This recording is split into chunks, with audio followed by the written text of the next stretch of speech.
pela ko vene viola mai ho e ki mo le e tonga to tau ko pa mai val fit po ni mai crema pe mai live stream broadcasting che non forma formato ai fort pare mo tana ko una ai questi business santo so se fo me he se so per ka ka ai parte si fina voli a fo i he pompong ini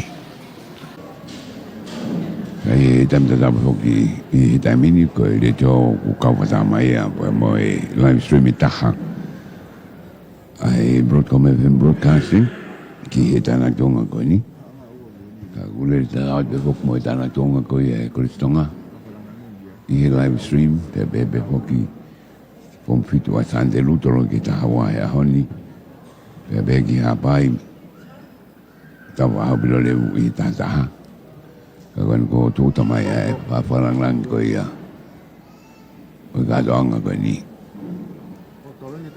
ko bisope o ta sis katolika tonga moniwe eko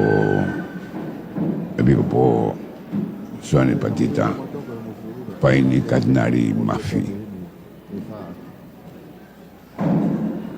eko e tolo i peko e me por mai pompo ni ko e sandelu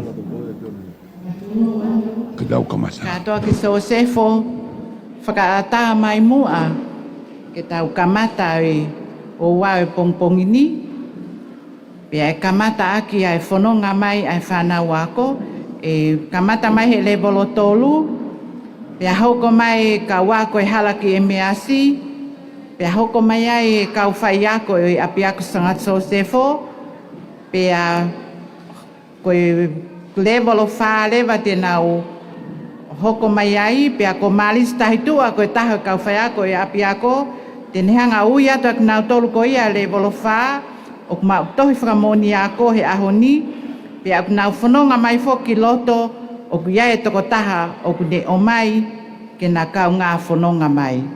Kau whai ako koe maupe pa tau kamata.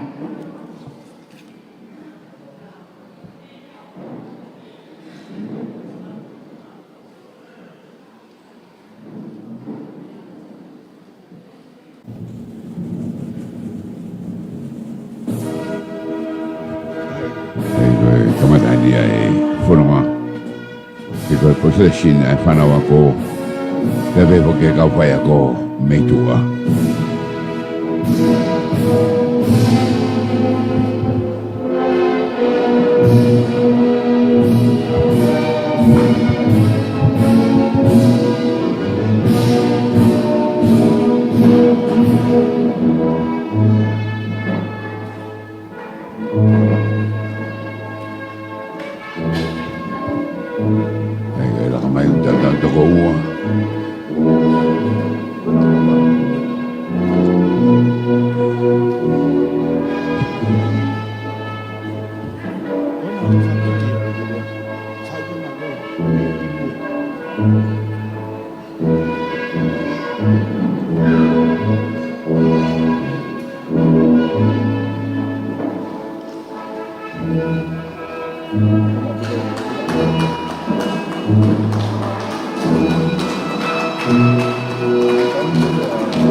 tēne hono ua, na o lang mata na tōru.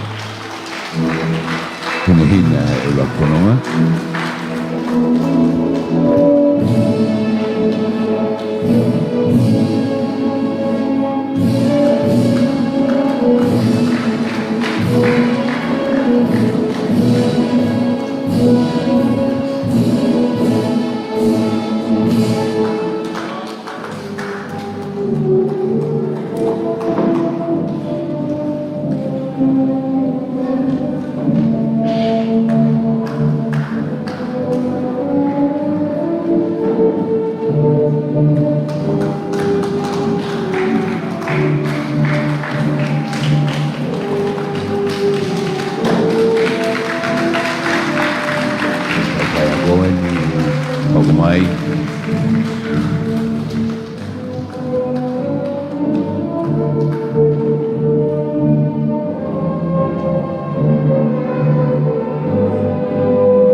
e tau wanoa wawha. Whaila a kau, o ku eskoti mai a he ni whine e ki mere hepa.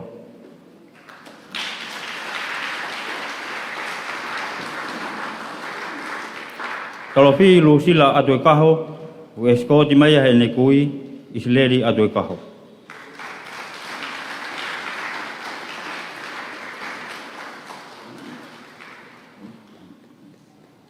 Maria uluaki mana he lotu whareka ano, o eskoti mai a he ni tangata e ki, tari ai whareka ano.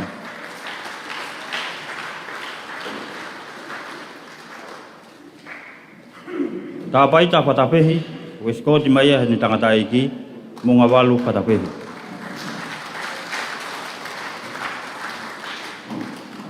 Ire ana mabuena Sabrina Fifita, o eskoti mai a he ni pine e ki, ana Fifita. Lile vai pisi peau, o eskoti mai a he ni tangata e ki, na petalai pisi peau. Mika pai ana pisi peau, o eskoti mai a he ni pae tangata, hapoka matakaiong.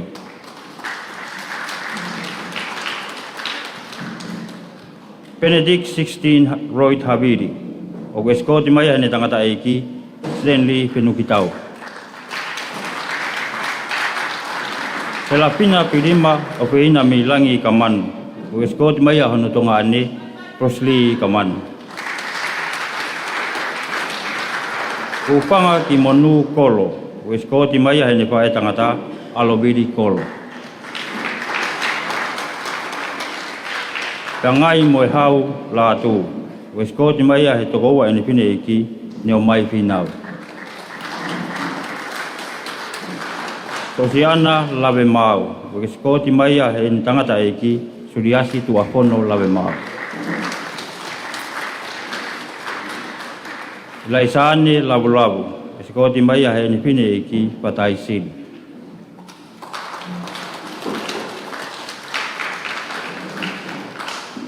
Beauty Yasmin Sinara Manatus ki Sinfia Riwono, o eskoti mai a he ni kui, Tasmania Riwono.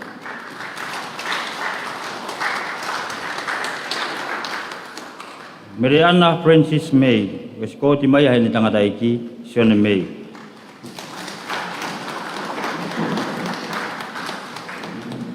Mariana Nabualani Winta o Huapi, o eskoti mai a he ni pae tangata, Lolohea la atu.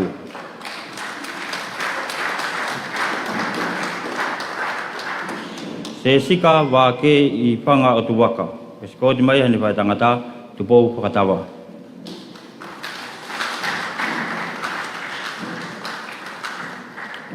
Maria Prenatita Anne Marie Pahulu. Eskoti maia ono tokoua mele Pahulu.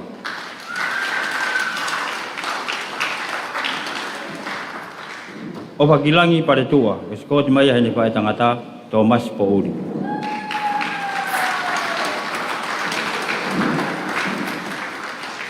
Uluaki whakaola me langi palu, eskoti maia hene pine eki lesieri saateka. Kapoatu po oi, eskoti maia hene tonga ane, Xavier po oi. Leilani he lotu po uha, eskoti maia hene pae tangata ka tentila aholawa.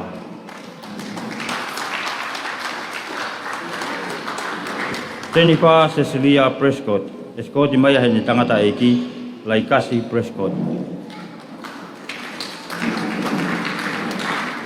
Mada Maria Ruth Eka Moia Brenda Selu, eskoti maia he tokoua hene tangata eki Tahape Selu. Ana Meiri o Inglani halamehi loi mata koula paia he lotu sila tolu. Eskoti maia hene tangata eki Filemon sila tolu. Elizabeth ala iwe mos sitaleki. Eskoti maia hene tangata eki apkotoa sitaleki.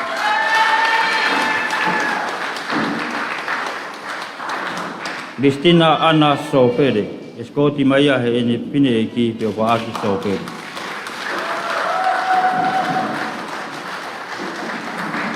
Smila Natasha Sonasi. Eskoti maia hene pine eki la pala Sonasi.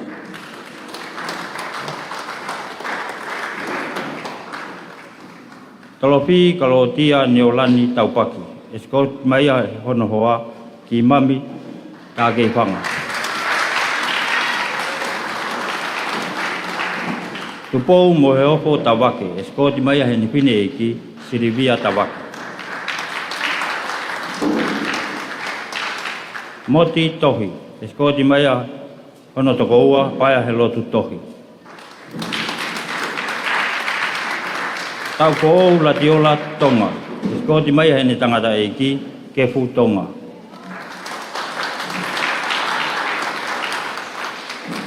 Loata moala o tai tui pulotu. Eskoti maia hono mehitanga Sofolonia tui pulotu. Taurina Rin Sofia Monica Tupa. Eskoti maia hene pine eki Pehi Tupa. Kawahelotu Tupou. Eskoti maia hene kui Lata Ulavala. Christina Vaidea Vaikeri. Eskoti maia hene pine eki Sintatis Vaikeri. Halahopo Babe. Eskoti maia hene kui Lose Tui Onetoa. Vailopia Bea. Eskoti maia hene pine eki Ofeina Bea.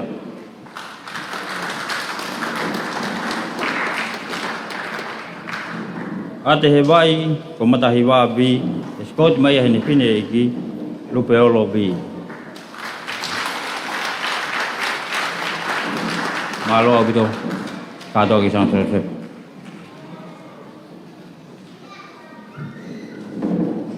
Malo atu malisi. Tapu mo afio ai toka i mananga i he wau mau inga o i aho koe ni. Ka ako e tau maalali i hono whakailongai o i whakaosi ako mo i whoaki tohi whakamoni ako ai whanau ako ko nau whakakakato ai ako i api ako whakapisnisi ko sangat sosefo. Tapu mo ne afio ko i la atupu au i o tutonga i hono i kuonga. Tapu mo no pere whawhanua mo i hau eki o i whanua mo i ngahi haa o kwhaau whaki i he pangai o i whanua mo i lotu. Tapu mo epikopo so ane patita paini ka tinari mafi ko i epikopo o taiosisi o tonga mo niwe. Tapu mo kau whaiwhekau, kau pātere, ai kau tāpo ou mo haa taula eiki. Tapu ke kau whakawhi kotoa, mo tau kainga kotoa pē aku mō mea mai he aho ko ini. Tapu ke a teki mō tolu mātua tau hi whanau. Tapu mo ki mō tolu kotoa aku mō mea mai he o pē, me he ngai whanua muri, pēa pehe ki tō ngani pē. Whakatapu ma kehe mo i whakaapa-apa heni ki a teki mō tolu, a kau whine mui mo i talavou, o ku hinga ai au e tau maalari o i ahoni. Katoa ki so sefo, whakaata mai mua e kau nangani, ke ne whakatau ke i e ahoni mohono polo kalama mahu inga. Ko e whine motuani, o ku te whakakaunga tāmaki ko i sea, o i poate, o i apiako, whakapisnisi ko sangat so sefo. Pea whakamole-mole i ange mua a kitani, o ka ia i halea e maheheu. Te tau kamata ki ai o wae pongpongini ai lotu, whakaawa o i polokalama, pea kuato ai whakaawheheni ki a pātele nailoni mafi, pātele pule tahui palokia o sangato atoni o pātua nuku alofa, kene whakamole-mole kene hapai hake ai lotu kamata o e tau katoanga, fuaki tohi whakamoni ako, mo i whakaosi ako o i ahoni. Pātele nailoni mafi.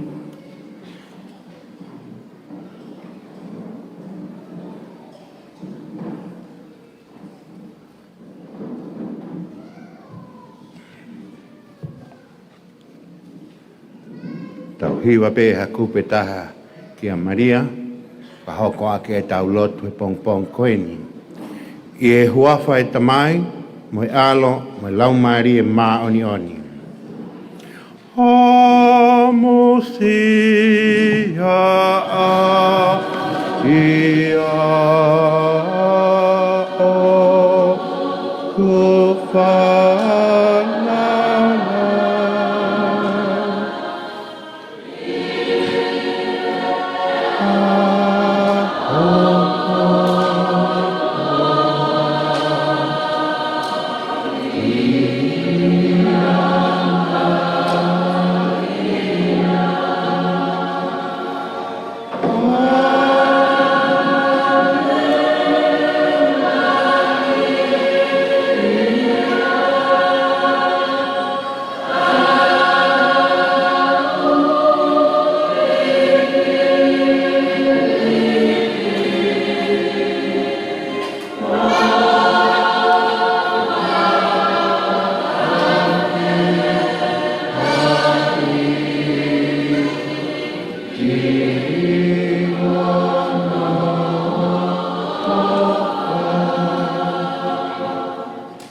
Ke tau lotu o tua mafi mo taingata, koe Afiona, koe Arifa, moe o Meka. O ku tukulolo ki ai mea mo ui kotoa pē i he universini. Koe tu i langi mo hau kaua ai Afiona. O ku ke Afio me iho taloni, o toka Afioi ai mea kotoa pē iho mau mamani. Whakawhitai, o ku kei manu ia pē ai pūre a haa mo heafu. Tama kutupa o wano, pehe ki a kuini nana spau utuku aho, pea moe whare o haa mo heafu. O ku kei lau maari e rei pē hou eiki o whanua. Whakawhitai, o ku lau maari e rei pē ai eiki pare mia moe whare area o tonga. Whakawhitai, o kei whakalau maari e rei pē ai kau taki lotu, ka koe konseni si ho mau whanua. Whakawhitai eiki o ku whakalau maari e rei ai eiki whakalangilangi, o e kātoanga whakaosiako, o e apiako, whakapisnesi o sangato so se fo. Soa ne patita ka tinari mafi. O ku malo pē ai pure ako, kauwhai ako, mātua tau i whānau. Pehe ka teki nau tolu o manaki ke whaki ka teki nau tolu ai ngahi tohi whakamoni ako, ki he whakaosi ako o i wanoa ua whā. I kai whoki ke ngalo, a ki nā tolu amanake ke whaki e nā tohi whamoni ako. I level 4 o e polo kalama ako halaki e mea si. E ki tāpua ki mai a ki mautolu hono katoa. Nā i kai whai ngofua e whinga. Ko e whalala pe ki he a whiona, mo e hufa ki mā oni oni a sangato so se fo. Maoni, nā mautoho pe i he tua o e kausai ni ti. O whakaanaua pe ki he aho peheni. Whakawhetai, ko i kuna ia ai a whiona. Te tākia e holau maari e, ai porokalama a whakausi ako, o i wanoa ua whā. Kore no whanga i a Kristo, ko alo, ka ko mau eiki. I hua whaita mai alo, mai lau maari e mā oni oni. Amen.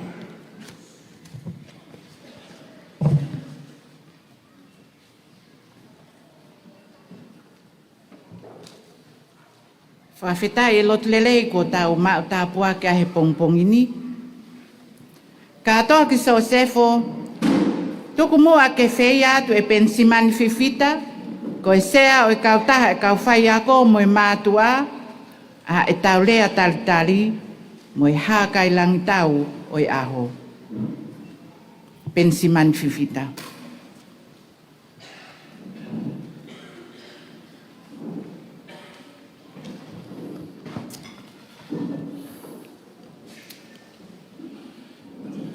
Kore peke u whakamalumalu atu i he lotu lerei.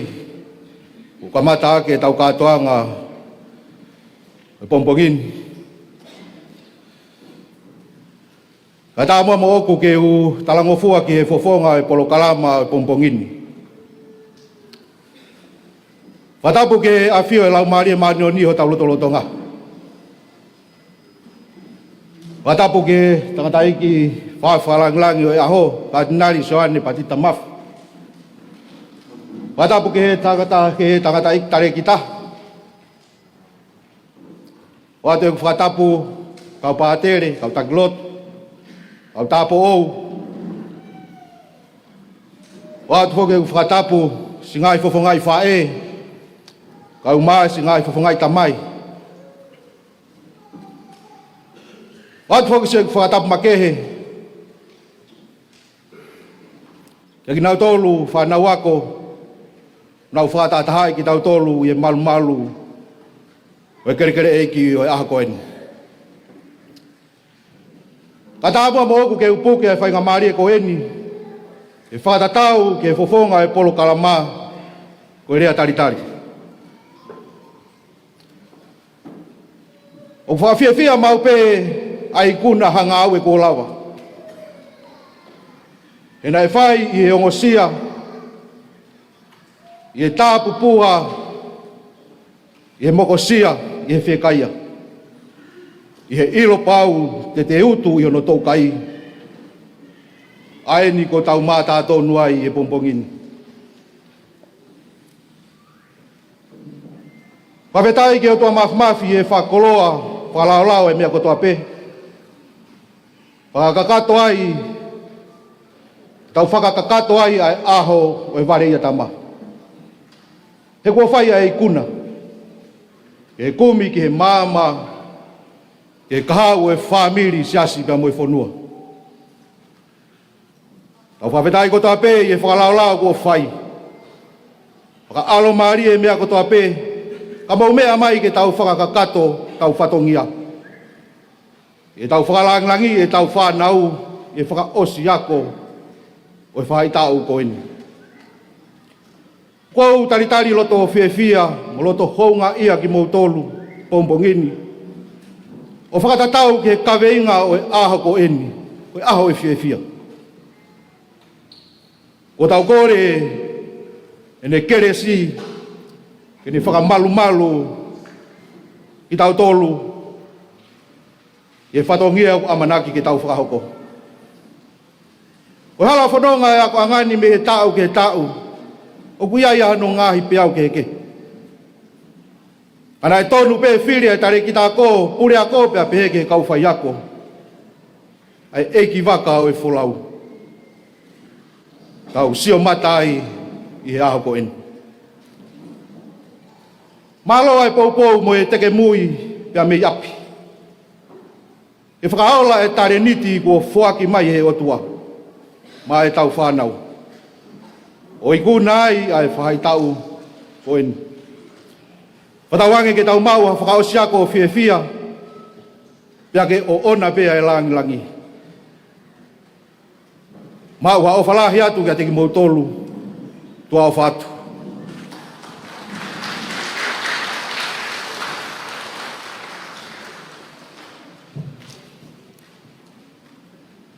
Whamalo ki lea tautari ko ia, ko tau ngoi mawhana pia bela ho tau loto, he lea tautari ko tau whanongoa. Pia whiunga pe ia mo e tala o e aho, he koe aho e lau lava, pia mo e fia mo e loto whawhitai. He tau polo kalamau tau hoko atu hen ki he o atu e sinare rea whiao, koe pule ako e apiak for business ko sangak so sefo, a lipo oti mo e ngongo me he apiakoni, ki he tau whakaako koe ni wanoa hua whaa. Sinare lea whiao.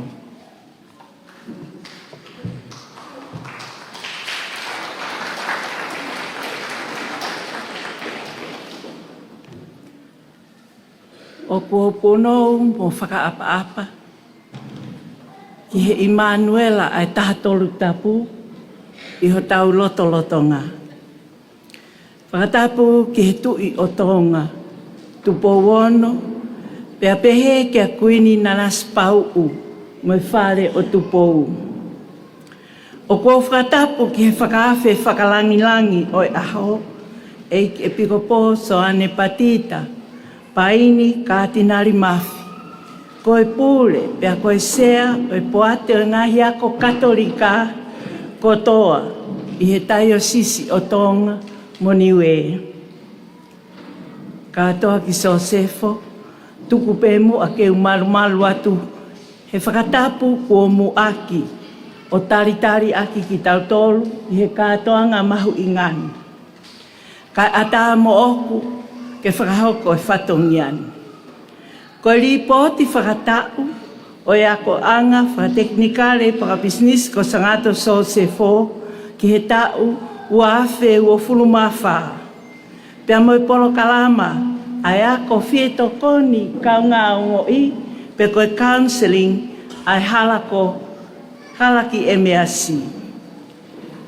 Koe whakaikiki o e kuripoti i he ahoni ko osi tufa atuia. Kai tupe moa ke wahe atu. O kou rea whakataha mo Maria pea tuku ke uhiwa aki pe ene whakarea. O kuneka hoku lau Marie. Pea whakawiki mo kalanga fia hoku loto, he koia koe mafi. Kua ne whai e ngahi me alalahi ma aku. O kune awhio mai ki he maulalo, pea ne hā ke aki ai vai, ke tāpuha hono huawha. I he taimi oi puputu mo i pōpō uri oi hala whanonga, pea pehe ke wheriuriwaki ai ea. Mo i waweange whau e ngahi liliu whakasosiare, ue sia ai a mamani kotoa, o ue sia tamaki ai ho tau ki i whonuan. O a upeia hu mai ki ho tau loto whare, ki ho tau whamiri, ki he ngahi ako anga i tongani. Koe wakai mo ia usia a sangatu so se fo, o kou o maia he whakakau koe ni, i he i misi o hatapa tolu tatau, ke ngā ue aki.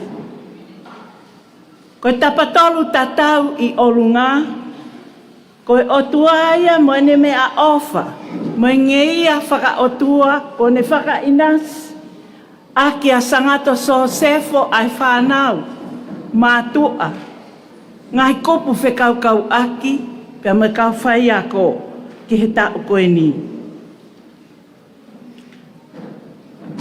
Koe tapatolu tatau e taha, koe mātua tau hi whanau, pia koe tapatolu tatau e taha, koe kau whai ako ia. I loto maalie, i he tapatolu koe ni, koe whanau ako kotoa ia, ko nau whaua ai api ko sangat sosefo. Koe wahe, koe whanau ako, koe senta, pe koe uho ia, oi tapatatau ko e ni. I he whengawe aki lelei mo whekoe i, a ngahi tapatatau ko e ni. Whakataha mo ngahi le soni whakalotu oi ako anga. Na e whakaloloto ilo mo tui o tua ai whanau. Koe taimi kehe oi misa topu tapu, mo e polo kalama whakamamahi mo whakalaulau loto ai ako anga, na e whakaloloto ai e nau tui, pea teu i whoki ai ke nau mau haiwi, o kumalohi, e nau whiri, pea nau whai tuutuuni, o whakapoto-poto. Pea me iai, ke nau hanga o taui, mo whehanga hangai, mo ngahi wheririu o i mamani. Na e ako i he api akoni, a ngahi le soni whakaatamai, whakangāue, ki he ngāue sekeritari, ki he rea whakapiritania, pea pehe ki he tauhi tohi, mo e accounting, pea mo e computer foki. Na e ongo i malu au pito he whanau sangat so se fo, o kunau malu he api, mo e tauhi a sangat so se fo. Whakawhi whakalangilang. O kuawi heni he pongi-pongini, mo e whanau, e toko tolu ngo fulu maa fitu. Kua mau teu i pia mau lau kua mau, ke nau tali a certificate level o tolu, o e ako whakasekeritari. Pea koe whanau e toko whango fulu, te nau tali a certificate o e level o wha.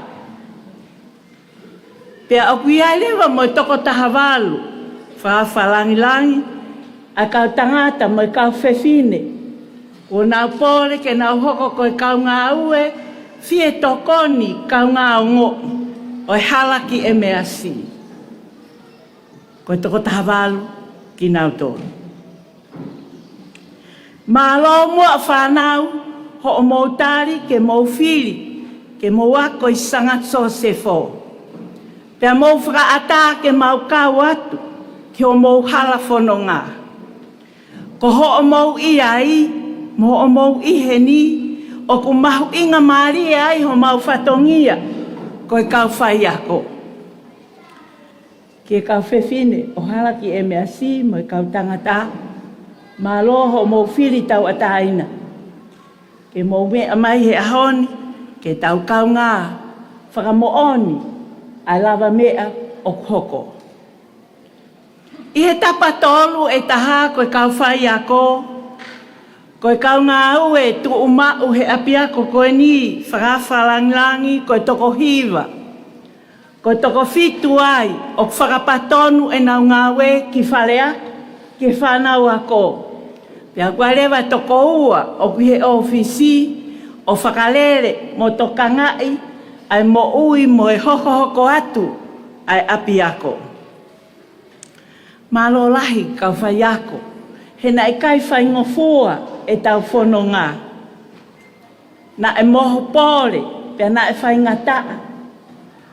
Ka koe tau au mai ki he ahoni, umahino mai pēna mou ofa i ho mou ui, pia mou fia, veke, pia whakautu mauku. Koe tapatolu lewa e taha koe mātua a tau whanau. Na e ma lelei mo matangi lelei. Ai lele, ai api ako, i he tokoni, mo i pou, mo i ngā ue malohi, ai mātua a tau whanau. Kia pensimani fifita, ko Palestine o PTA, pea kia ilaise, o huafi ko hono tokoni, mo mautolu ko toa mātua tau whanau. Na ikai ke mautuku ke tue noa hawhakatangi. Pea ihe ngahi wike si iki mo a pepea hoko i whakama opo whakatau ene osi na mau whakalelei. Pea toi whakafo ou ai a o e api ako. Lolotonga pe ia o kumou totongi. Pea tau he ngahi pila eni ihi o e api ako. Kau tau whanau, hounga.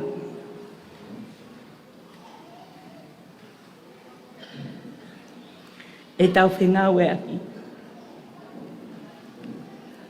Koe waa e taha o ku kau-kaua pe tuu o pou-poua. A kau whai ako mo mātu a tau whanau, i he ne whelongo aki mo whanau ako, koe koristu tuku. O kua tui tātou vei ua, o ku whanongo mai, pia mea mai, a murina i he ngalu ea. Ki Australia, Amerika, pia pehe ki Nusila, pia motongani foki, a kau koristu tuku, ko ho mo wahe manawa, pia mo o wha, na e hounga au pitoia, he lolotonga e whanonga.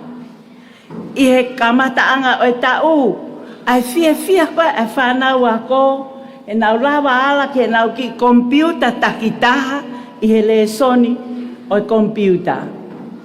Koe o whaeni, a uheina tohi, pia me kau whewhine koristu tuku o Australia, o kulawa e mea koia. I he lolotonga ni, ko e tau lawa o whelongo aki peheni, i he ngalu ea, ko i totongi mai a me Australia, me he kau whewhine ko ia. Honga, pia atu ai whamalo lo to honga mo oni. I he ua awhe ua noa, ko i tau siu peri ko ulaia o e apiako ko sangatso se fo. Na e whai e palani mo e whakotu-utu. Pena ia e ngahi tau mua, mo e ngahi whakaamu, pia pehe ke ngahi visone. Nā tuku hifo pehe ki lalo ke ngahi poini lalahi e nima. Ke lawa e he api ako o whakalele e ne polo kalama pe a ana, i he le volotolu mo e wha, o mui atu he ngahi nau mo e mea awhana e whoaki, e kau tāpo o whakamafola lotu o Maria he kamataanga o e ako. Pea ke mau e whakailonga, whakatoka ngai, mo e whakamawhai ako ko ia, me he TNQAB, pe ko e poate, whakamooni mo whakamawhai ako atonga ni. Ko ia ai, ne maunga lele e o mea ko ia, ko e levelo tolu, mo e levelo whaa. Koe wā ke tokanga i pea whau ha polo kalama, ke pou e polo kalama lolo tonga. Ke whau wai ai tamasi i mo i taahine kakato, pea ke whakahoko atu ai, a e nau mo ui whakasosia re, pea whakatokanga i mo e nau mo ui whakaeongo. Koe poini hono tolu, ke ilo, pia mo toi whakafo o wange, ai ngā ue whakawhai ako, ai ka whai ako. Koe poini hono whaa, ke toi whakalelei, whakamalohi i ange ai wā, o e tau whengā ue aki ai mātua. Koristu tuku, pia mo e kau ngahi waa kehe o kuwhai ai whelongo aki. Wha whalanglangi, na ataku ko whai hasani tungua. I he fia mo oni ai loto. E mo whakatau ki lalo mo oni. O ko fia ke whakaha he ahoni. Ko e palani mo e whakafutu utu ko ia. kua mau, kua lava. I he taimi tatau o i kaipuri i he fine motuani, ko ha palani pe ko ha whakatuutu e aonga pe a kua pau, ke hoko atu hono wakai i, te ria ai whiriwaki a taimi pe a moe mo ui. Kua pau pe ke whai e ririu, pe a kua pau ke tautari ia. O kua utala monu atu, whawhalangilangi. Pea moki mautolu kotoa o kui he malu o whaleni.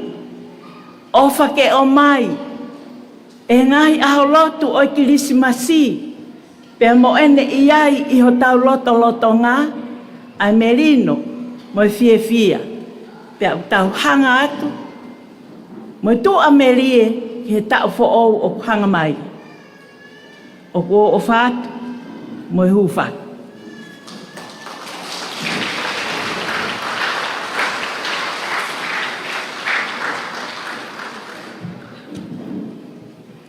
Ia tai whakamalo hen ke he purea ko sinare rea whiau, i he ripoti, whakaririki ko tau whanong ki ai, pau ki ai whakamalo lai hen ka te koe mo kau whai ako, he ngāwe lahi mo ngāwe lelei, ko mo fuesia he tau whakaako koe ni.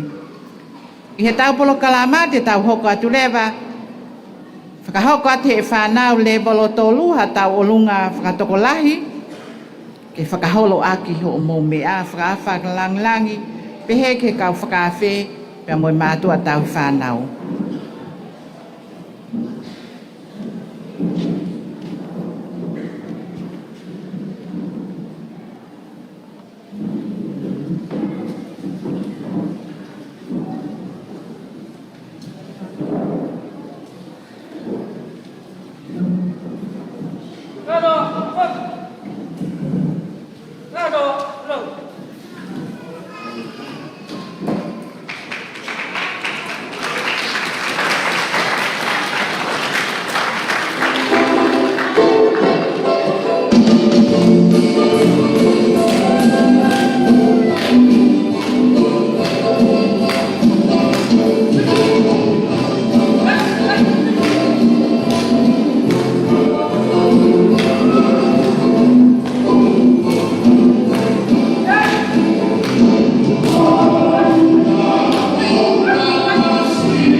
Pamalo atu ki he taulunga ko ni me le bolotolu.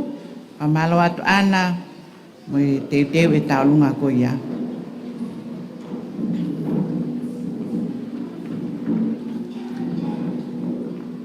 Te tau hoko atu le waheni ki hono foa ke ngai tohi whakamoni ako. Ai whanau ako e le bolotolu. Pe aku atu heni ai whakaafe mo loto whiawhia kia te koe Sister Lucia Tupou me he kautaha po Little Company of Mary ke whakamore more ange mua ka ke mea mai o whaaki ange ai ngahi tohi whakamoni ako koini. Aku kore atu heni ka tu kaunga taulua ko tokon pure ako e api ako ke ne whakamore more o whakahoko atu hono ui o hingoa o whanau ako o le bolotolu.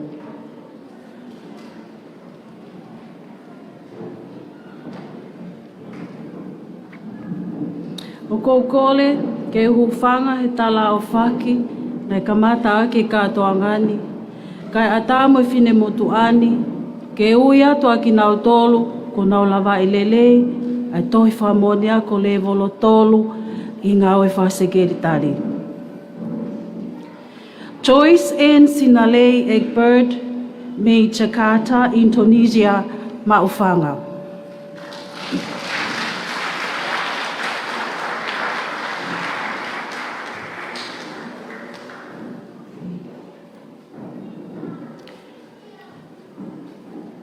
Ana Kalonia hi whalahola, me Tataka Motonga, Kolomotua, Mufas Moyafi.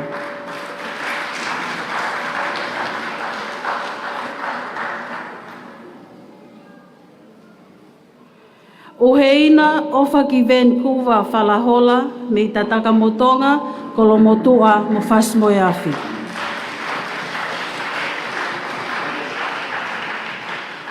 Lo siale hakalo, me hunga wawau, na kolo nofo tuata ki langi. Ala pasita fale fo'ou, hola kei tuai, me leima atua, holonga wawau, vai malo, haafewa mofua amotu. Sekona ia Kurumel Way fale a wha junior aika, me nuku mo Kolomotua.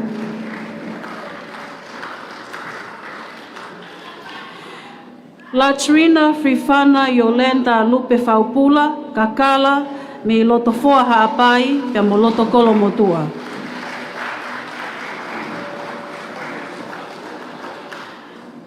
Selai Makata, me Maofanga.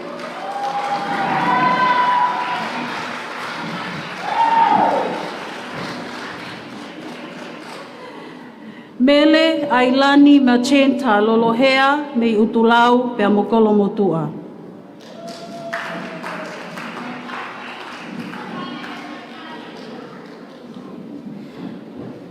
Seosifa Alimatea Namoa Lo Niutaha Lolohea me utulau pe mo Kolomotua.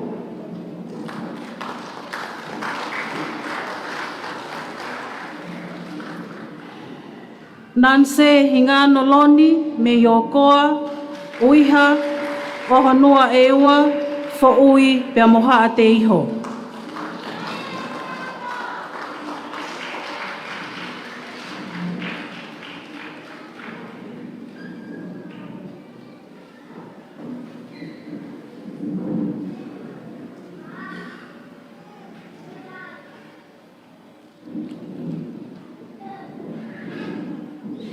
Maria Avery Asopesio Mafi, me whaatumu mo Kanok Polo.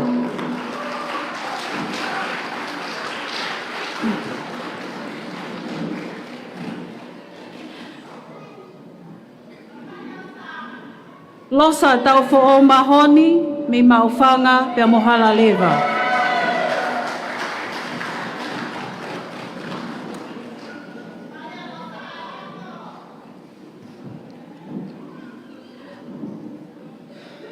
Pale kakala ofa e lotu junior mata utuliki mai lau, me felemea kolovai pia monukunuku.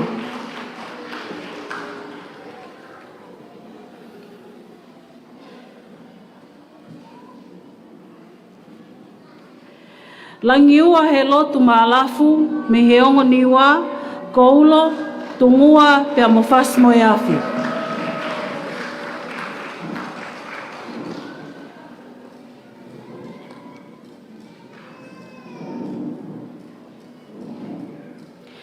Ana Sandra Lucinita Katokakala he fale misiu me manu, me kolovai, vaipoa, he hifo niwa toptapu.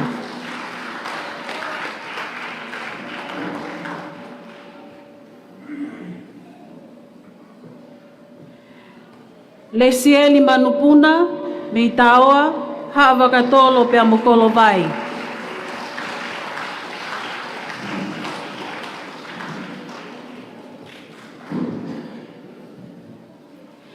Ailine Simoa Mataongo, me longo mapu, e weiki, nuku pia mohofoa.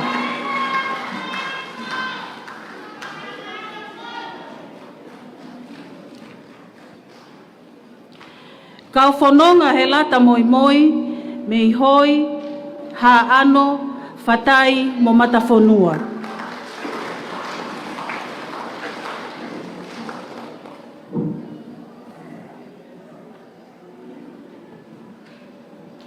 Eleni Lavinia Veiongo Naulu, me suva, kolomotua, lotofoa pia moha atou.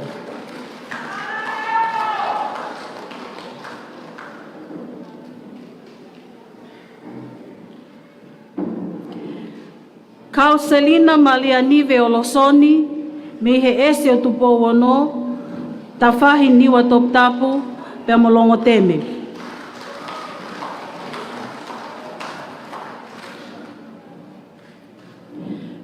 Ma imoa he ako palu, me yanga ha eua, pia mo maofanga.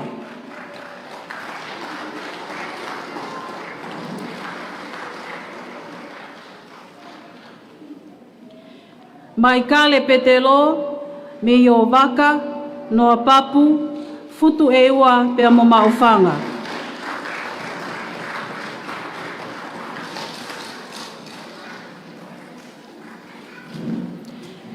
Ellen Nancy Rita Saipaia, me pangaimot vavau pia mo masila mea.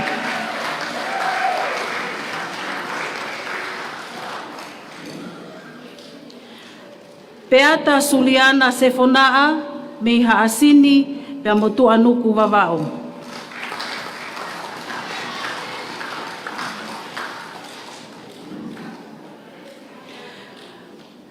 Maria Cameron Masanga Seelui, me vaipoa niwa toptapu, mua eua pia mo veitongo.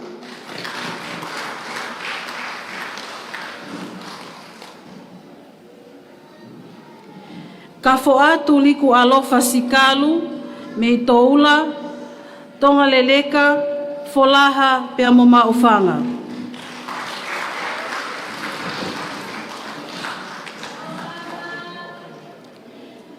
Malama he lotu sikulu, me havelu, tofoa pia mo pangai motu vavao.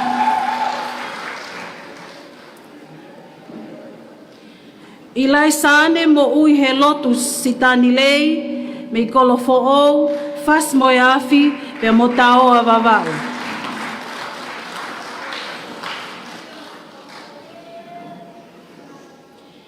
Hina lata he masiva tau ataina tau fo ou, me fotuhaa, okoa, vaipoa niwa toptapu, pe mo pea.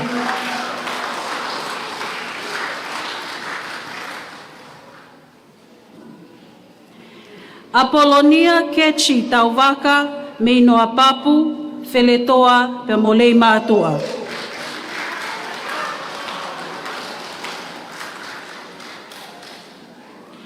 O faloto ki kale valio on tina tonga, me maofanga, pe amo fas mo yafi.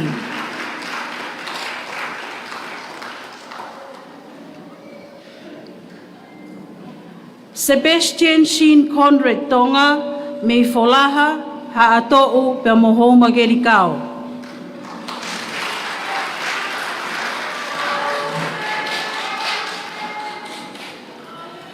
Ulu ki he lupe junior va eno, mei lo whanga haapai i o lupea pelehake.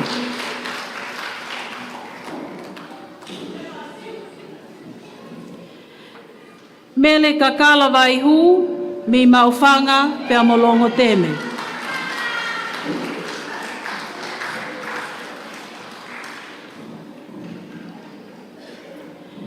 Ele ni waka, me whaleloa, vai ni pe amomatahau.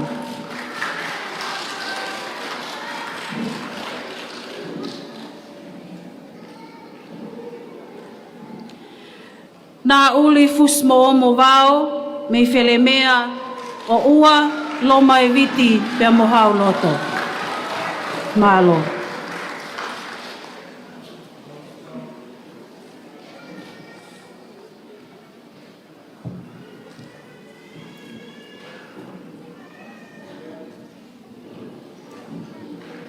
A tai whakamalohin ki ta hintapo o, Maria Lucia Tupo, i hono whaaki o toi whamoni ako, ai levolo no tolu.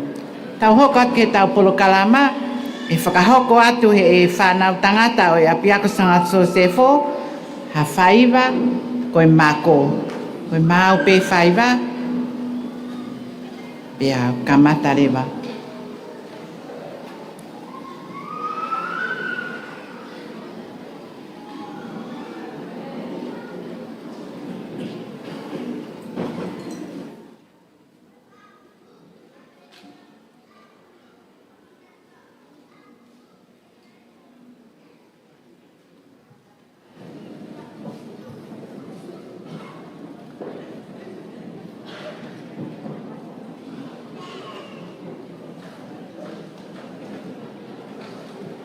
Tolu na toko fuma fitu. Mga tau pas-pasi may kang mako.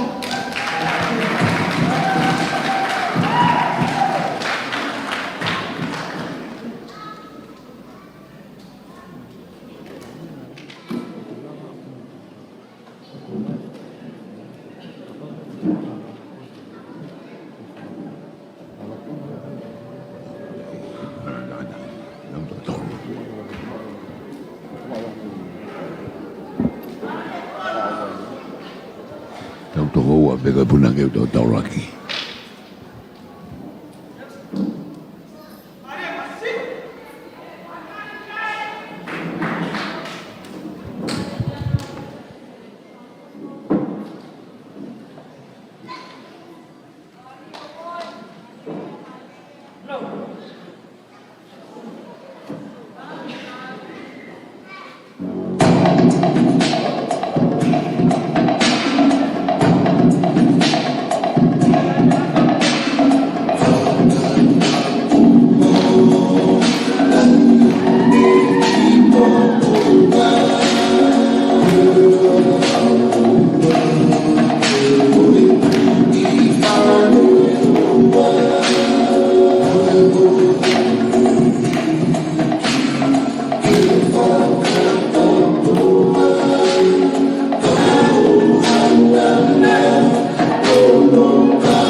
Makukoia kutau.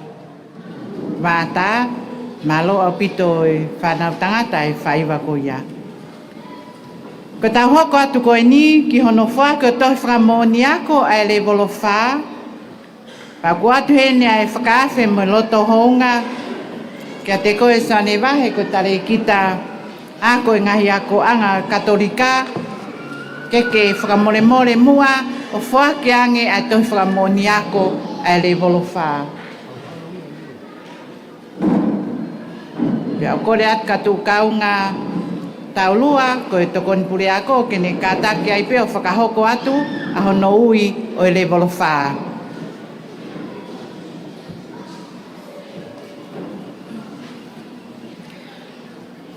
Whaawe whalanglangi, kau whaawe pe mui mātua tai whanau. Ko ki nau tōlu eni ko nau lawa i lele e tohi whakamonia ko le volo wha i ngau e whasekiritari. Whaila kato kakala o tari whekau he whamalu pō a kau, me i funga matoto, tuane ki vale, longo mapu, pokotala, nofo malapo.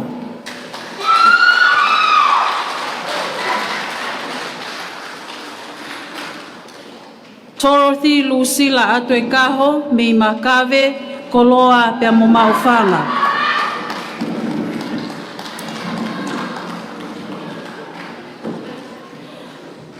Malia ulua ki mana he lotu whale ka ono, me i holonga wawau, ha wakatolo, mapuhoi a te volo, no fosia tautai. Tā paita whatawhehi, me i loto foa, uiha, api ko tautai loa he lotu vai popua.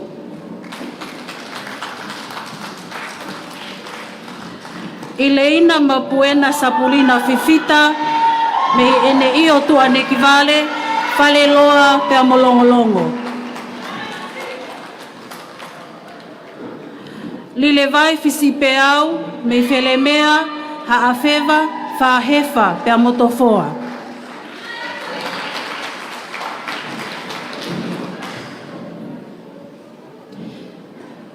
Vika fai ana fisi peau, me fele mea, ha afeva, fa hefa pea motofoa.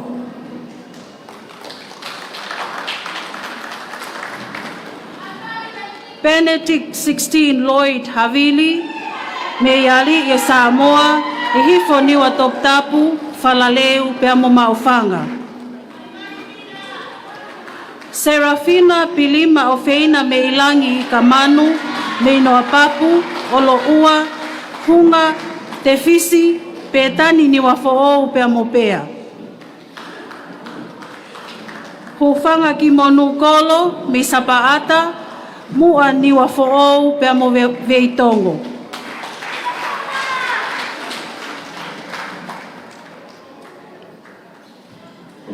Whiangai mo e hau lātu, me i taoa, longo mapu, holonga vavau, no muka, kai nofo hala o vave.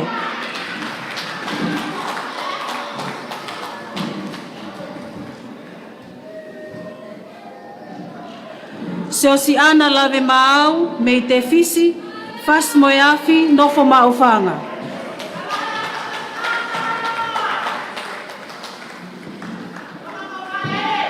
Ilai sane lavu-lavu, me lei mātua, utungake, ka meli pea mola paha.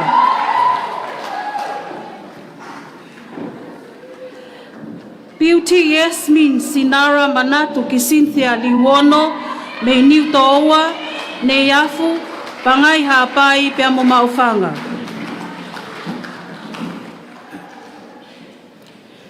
Kesaia Viola Losehina Mahe, me niwa toputapu, Kapucha Australia, tufuenga kolomotua.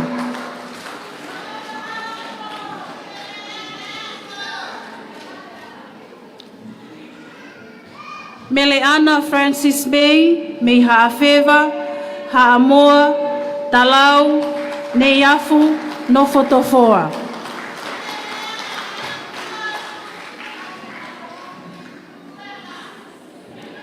Meleana na pualani winita o huafi, me pokotala, talafo o pea mukano polo.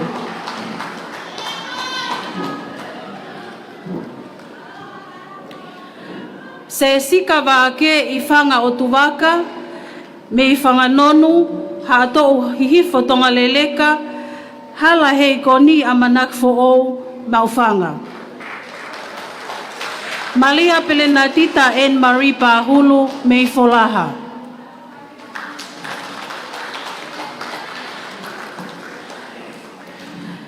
Ofa kilangi paletua, me I pangai na vea haapai pe amotala fo ou.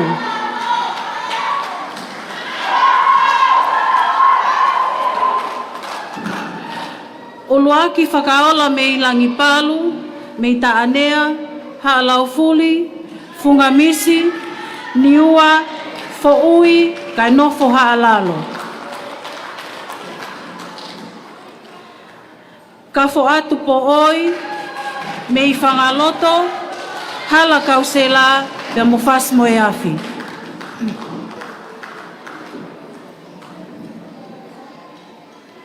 Leilani he lotu po uha, me I whakakai pe amofatai.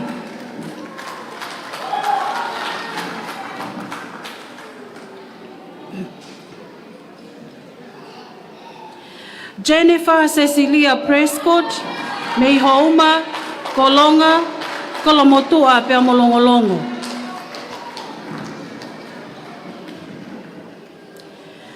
Maata Maria Ruth Moya Brenda Selu, me I mataika wawau, mua ewa pe amokolo fo'ou.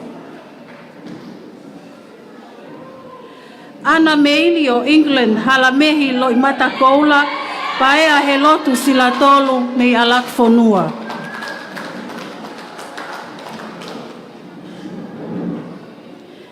Elizabeth Ala Aive Mercy Taleki, me he vai ko whaatoto, koulo, kilikili te fua, makave, pe moe fonu moe moa. Kilistina Ana Sofele, me olo ua, haatafu, kano kupolu pe amokolo vai.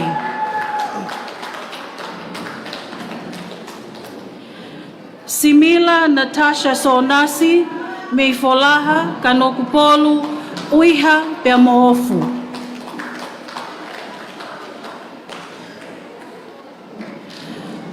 Tolofi kalotia noelani taupaki, me kalaau, popua alo italau, homa vavau, nofo hateiho.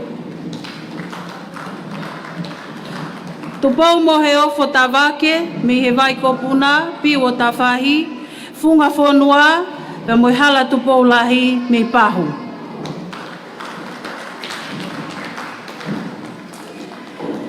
Moti tohi, me Aotearoa, Suva, ngele ia, tala fo'ou, kolo fo'ou tonga tapu pe mo fas mo yafi. Tau fo'ou la tio la tonga, me mata fonua, halaleva pe mo toko mololo.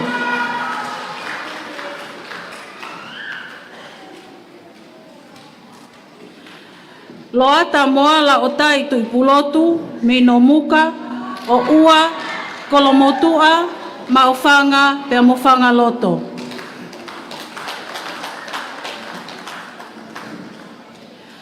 Torina Lynn Sofia Monica Tupa, me holopeka, fungamisi, niwa top tapu pe mo kolomotua.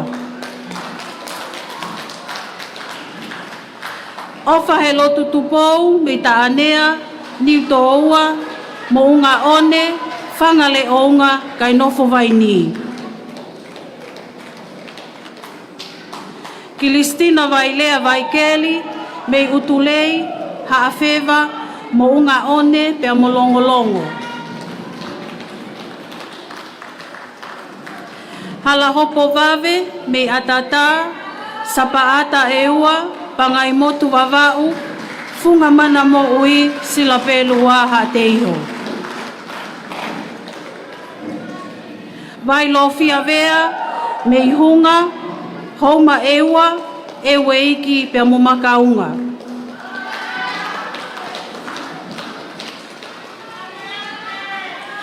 Ate he vai ko matahiva vi, me togo mololo pe mo fas mo e afi. Malo.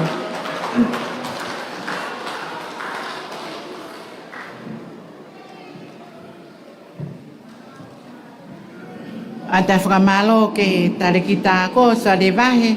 I hono whake tohi whakamoni ako ai whanau e lebolo wha. Kole atu mua ke tau toi pasipasi i mai a ki nau tolu ko ia e lebolo wha.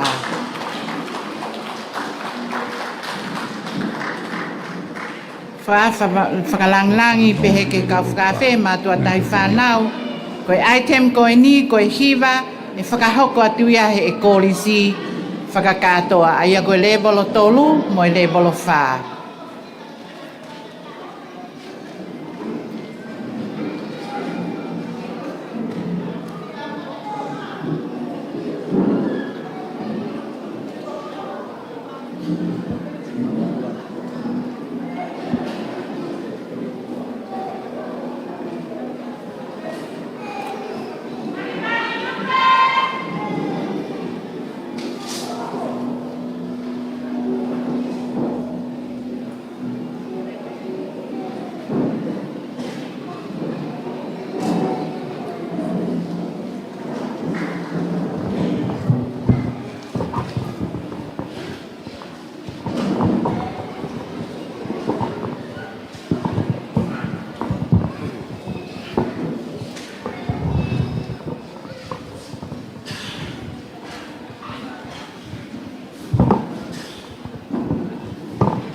whakamalo atu ke hiwa ko ia le volotolu pe ke le volova ko le mo ke tau to e paspasi mai ai hiwa ko ia ai whana wako.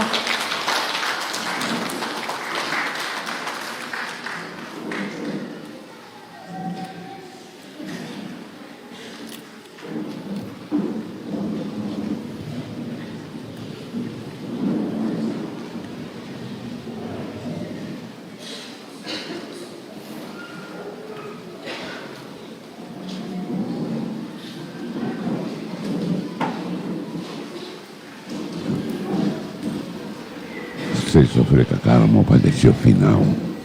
Krisa foi mafanga no alofa.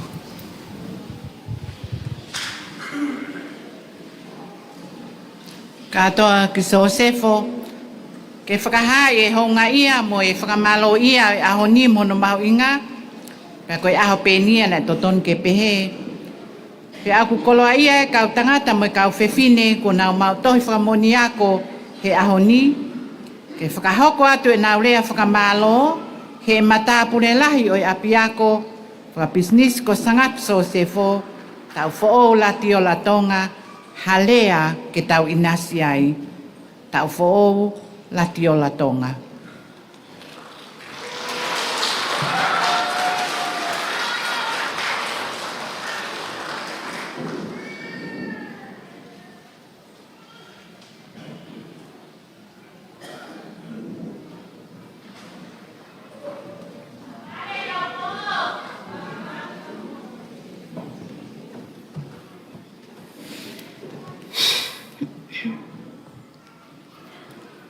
Kole pea e whoaki ki a te ki mou tolu. Kumi pea te mou ilo. Tuki tuki pea e to'o ki a te ki mou tolu. He koia kotoa pe o ku kole o ku ne mau. Pea koia o ku kumi o ku ne ilo. Pea koia o tuki tuki e to'o ki a te ia. Ko e wholofola ia ai otua. Whakaafe, whakalangi-langi. O ku kole atu a katoa ki Sosefo. Ke u whakamalu-malu atu pe he whakatapu kakato kua osi au whaki. Kai whakaata mai ai whanga. Ke tongia ai whatongiani.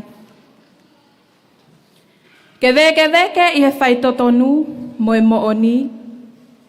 Ke veke i he whaitotonu mo e mooni.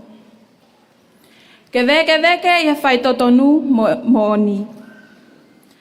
Koe moto ngā ue ia, ni whai aki e kauwaha i he tau e ua i he ako angani.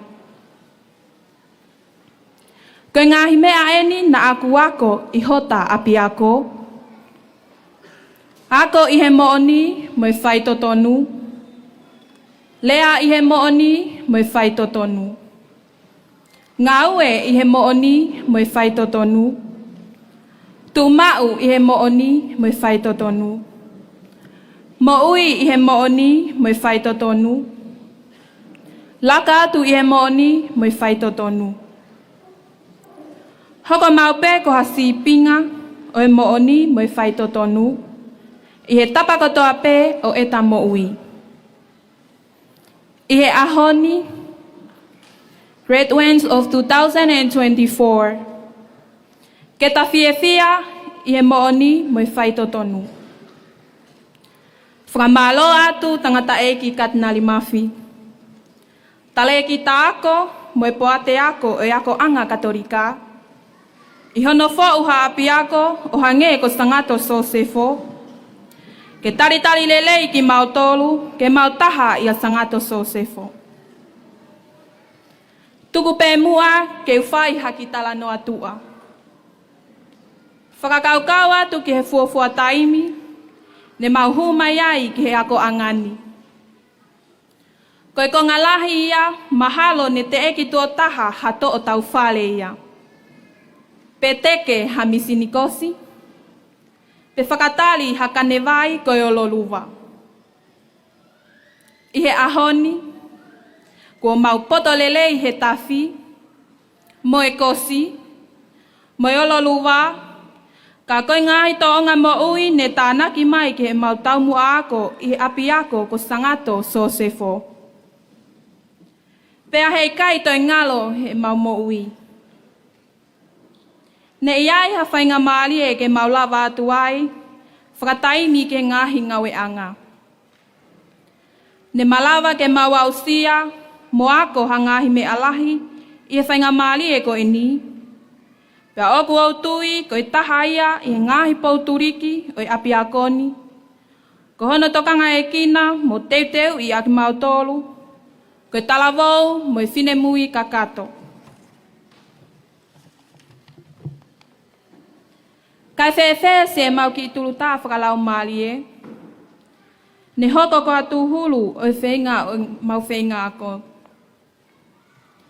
I he ahoni, o ku mau hākai langi tau, i he loto veke veke, koe uhi koe te tangata a sangato Sosefo. O ku mau salute atu, Principal of St. Joseph, Miss Sinalelea Feao, Deputy Principal, Kaunga Taulua, Sister Helena, Paula Tahitua, Malisi Tahitua, Sela Otukolo, Penita Patolo, Ana Anasi, Peamo Kilistinatai, Malo e Kataki, e Namoa Ilelei aki mautolu. Ai kalu se whai na mou whakahoko, ke mau lava monu ai i he koloa o e aho ko e ni. Ka iai haki hi lelei ne mau whakahoko, tuku pē mua ke mou manatu mai aki ki aki mau tolu. Hei kai ngalo ai leo soni ai tangata tufunga ko sangato Sosefo, e ne anga whakatoki lalo, ulunganga whakaaki aki mui, kai lava lelei pe a whatongia. Si fofonga e mātua tau hi whanau. O mau ofa lahi whau atu. Malo e ngau e whakautu mauku me tōkanga. Oseni, whalehanga, pe iha wheitu pe i he laa mo i whaingataa. Kai malawa ke mau kau i he lau, pe a lau i he kau, i he aho ko e ni. To mom and dad, ko tau ikuna. Ne hoko e toko tahani ko sewani ti ngā ue ma ai api ako ko sangato Sosefo ki he tau wanoa ua whā. O kuau hou ngā ia ko e whakawhalala mai e he pule ako, mo kau ngā ue o e api ako, ai whatongiani ko eni ke a te kita. Ko tāpo aki ne tai amanekina, o tatau pe ki a te au pe mohoku ki whamiri masiwa, mo tae iloa. Na aku angoi ai mawhatukituki ai whatongia, pe na aku whehu ia au. Ha taimilahi, te toka ngai whewhe, nā e ngai fofonga ko e ni, mo tokoni ke pure ako, mo i kauwhai ako. Whai mai e whanonga, pe a koumeli e ia, e whakakaukau atu ki he whaunga e tangata ngā ue ko sangato Sosefo. Tāne osi whakanau pe kita ko ha aho peheni. Mooni he mooni ne ikai ko ha hala whanonga whaingofua. Ka koe ni mataha pe mo i ngā ue mateaki ne a koe ki mautol ki ai i he api akoni. Ne hoko ai whaingata a ko ha tāpo aki lahi mooni ki a te au whakawhoituitui. Kai pehe ke toenga o whanau ako o sangato Sosefo. Tahine pule ako sinalelea whiao. Kau whai ako, kai pehe ke kau ngaue o sangato Sosefo. Malo e tauhi pe a mohau se mau moui. I he houa e walu mo e aho e nima o e wike, ko toa i he tau e ua. Mahalo pene ia e taimi ne i kai mahino ke te ki mautolu ho mou whaunga. Ka koe ahoni o i kai ke mauto e whehu ia. Pea whakawhetai ne o mai ki mautolu ke hoko ko ho mau tataki mo ho mau wheunga. E ahoni o mau whakapapau i ai ko sangato Sosefo, ko api malu mohao. To the class of 2024, ko tau ikuna. Mali he ko ta aho eni. Ka whakafoki e ta taimi ke ngai taimi ne takamata mai ai, ne iai e mei fo'i.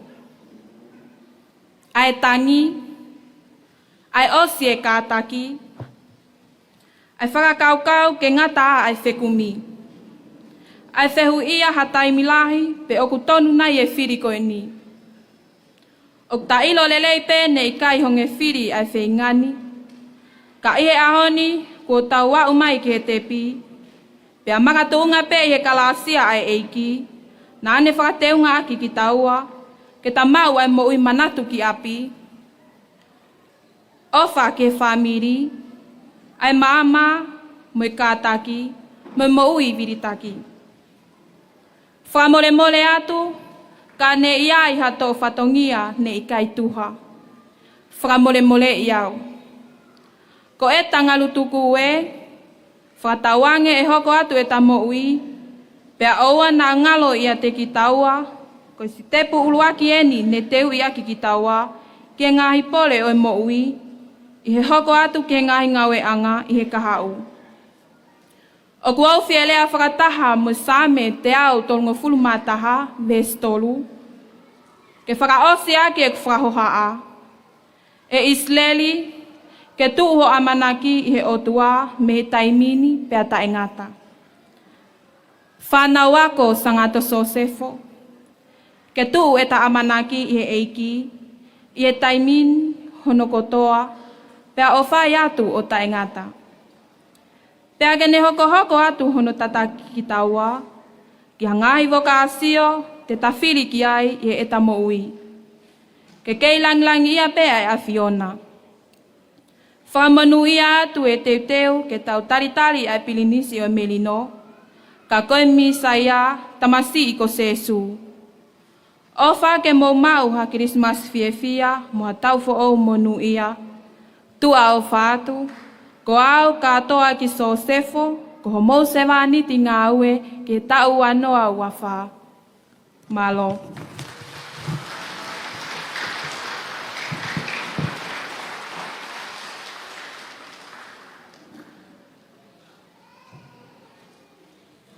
Ata whakamalo heni ki he Lea Marie, lea i he mehe a usia tonu, mo ui sanga Sosefo, ai na whakahoko atuia he mata apule uluaki o e api ako. Koe tau polo kalamai, whakalang i pehe ke kau whakawhe, ma atua tau whanau mo ki mo tolu kotoa.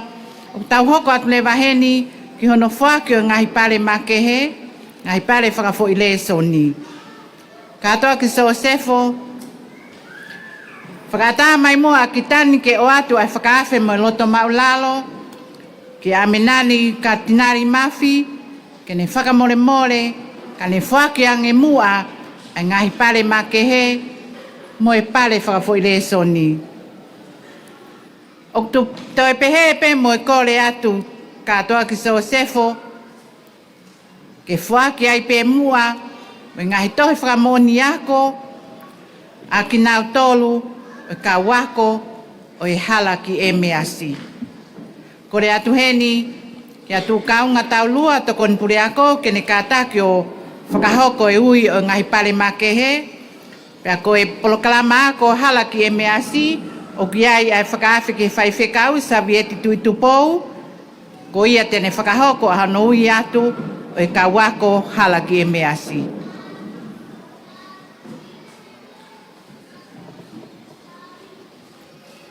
Koe pale whaalangi ki o matapule lahi o e ako. Matapule lahi whewhine, tau who'ou lati o la tonga, mei mata whonua halalewa pia motoko mololo.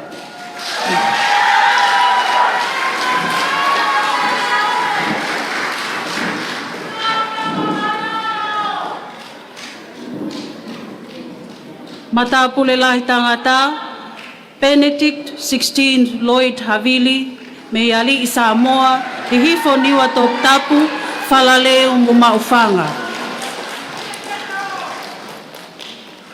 Kakau tuki mua e ngahi le soni ai le volotolu.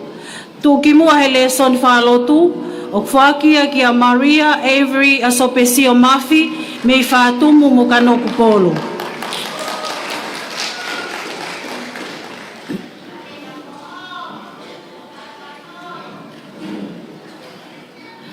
Tōki mua he le soni Business English in Theory, o whakia ki a mele Ailani Machenta Lolohea, me i utulau mo kolomotua.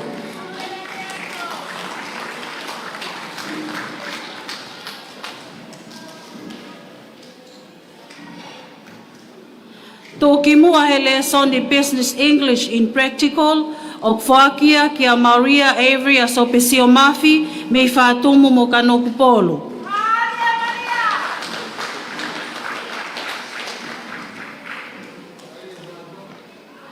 Tōki mua he le soni Business Financial in Theory, whakia ki a malama he lot sikulu, me i havelu to foa mo pangai motu vavau.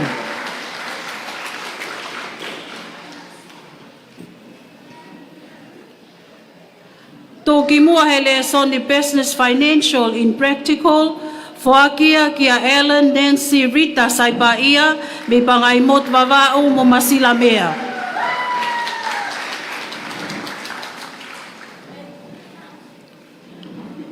Tōki mua he le soni Office Practice in Theory, aveia ki Jakarta, Indonesia, pia mo maufanga ki a Joyce N. Sinalei Egbert.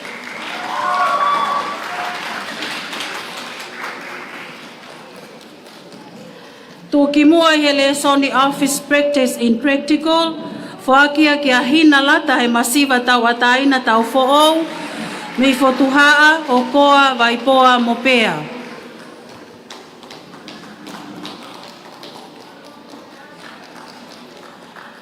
Tōki mua he le soni Computer Studies in Theory, whakia ki a Joyce N. Sinalei Egbert, me Jakarta, Indonesia, pia mo maufanga.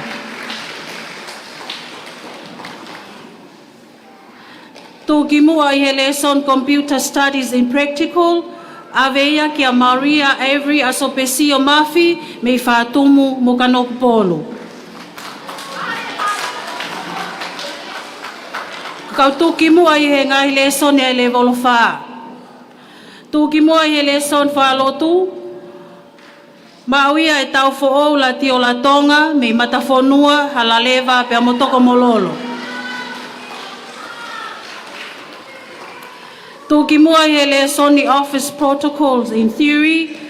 Whakia ki a Dorina Lynn Sofia Monika Tupa me i holopeka fungamisi niwa top tapu mo kolomotua. Tōki mua he le soni Office Protocols in Practical, whakia ki a Motitohi me Aotearoa, Suva, Ngele Ia, Talafo'ou, Kolofo'ou mo Fasmoiafi. Tōki mua he le soni Office Etiquette in Theory, aveia ki a Dorina Lynn Sofia Monika Tupa, me holopeka fungamisi niwa top tapu mo kolomotua. Tōki mua he le soni Office Etiquette in Practical, aveia ki a Elizabeth Ala Iva Mos Sitaleki, me he vai ko whātoto, ko ulo, kilikili te fua, makave pe moho foa. Tōki mua he le soni Daily Financial Records in Theory, whakia ki a uluaki whakaola me langipalu, me ta anea, ha laufuli, fungamisi, niua, fo'ui nofo ha'alalo. Tōki mua i he le soni Daily Financial Records in Practical, whakia ki a tāpaita whatawhehi, me loto foa, uiha, apiko tō tailoa he lo tūwai popua. Tōki mua he le soni Computer Studies in Theory, Fuakia kia Dorina, Lynn, Sofia, Monica Tupa, me Holopeka, Fungamisi, niwa top tapu pe mokolomotua. Toki mua hele Sonic Computer Studies in Practical, fuakia kia tapaita fatafehi, me lotofoa, uiha api koto tailoa e lotu vai popua. Tokotaha ngawe mateaki iloki ako pe amotu ai hele volofaa, o fuakia ki tataka motonga kolomotua pe amofas moyafi kia ana kalonia i falahola. Tokotaha ngawe mateaki iloki ako pe amotu ai hele volofaa, fuakia kia ulua ki whakaola me ilangi palu, me ta anea, ha laufuli, fungamisi, niua, fo ui, nofo ha alalo. Malo.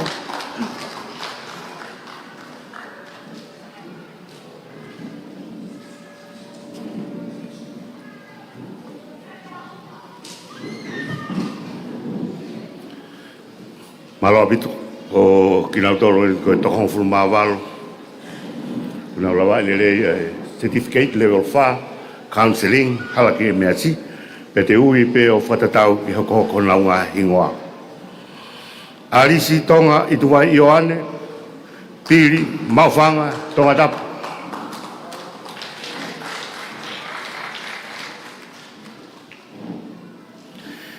Elisabeth Kolo Matangi o hapai foi havakatolo tonga tapu kolohea holonga baba o mo maufanga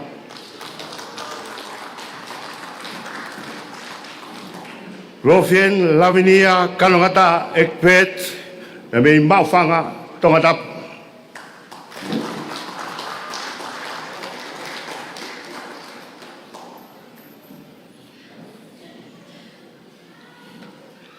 Falupenga Monda Huni Levu Kafisi Vetongo Tongatapu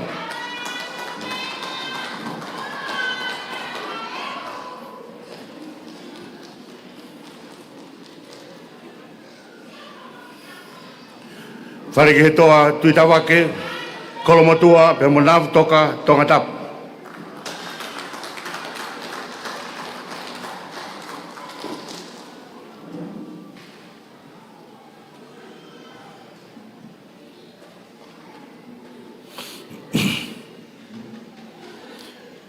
Feofaki tō tau leka, hawhewa hapai, whangau pilo levu tonga tapu.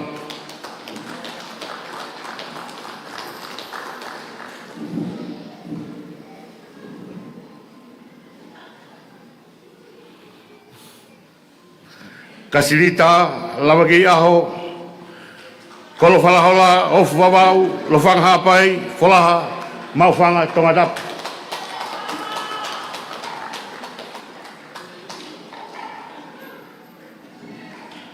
Lipeti tau malolo kolomotua tonga tapu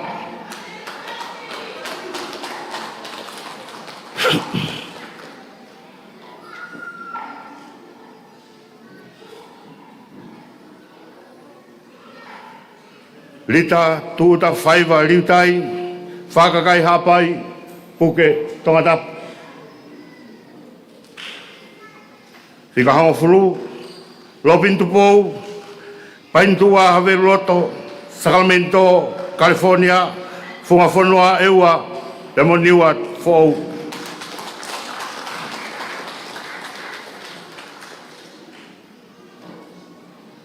Memien, Mafi, Victoria, Taumalolo, Kolomotua, Tongatapu.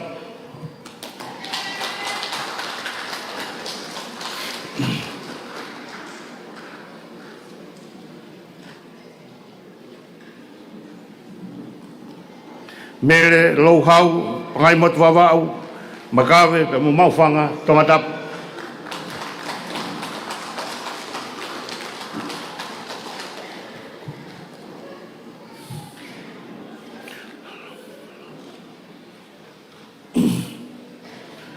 Salevi ituwai Ioane, Lano Malava, Samoa, Pili tonga tapu.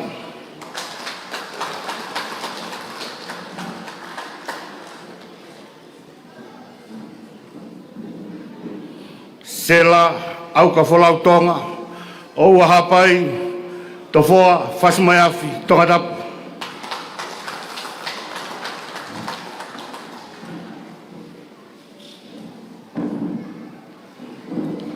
Talanoa manu lilo, whangareo ngā hapai, matahau, whanga pilo lewu, tongatap.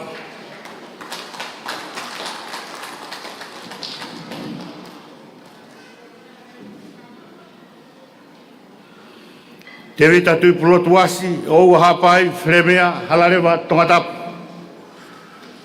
Turisa, tolu, lilopau, longoteme, hasini, tongarereka, hapai, nukuetulu.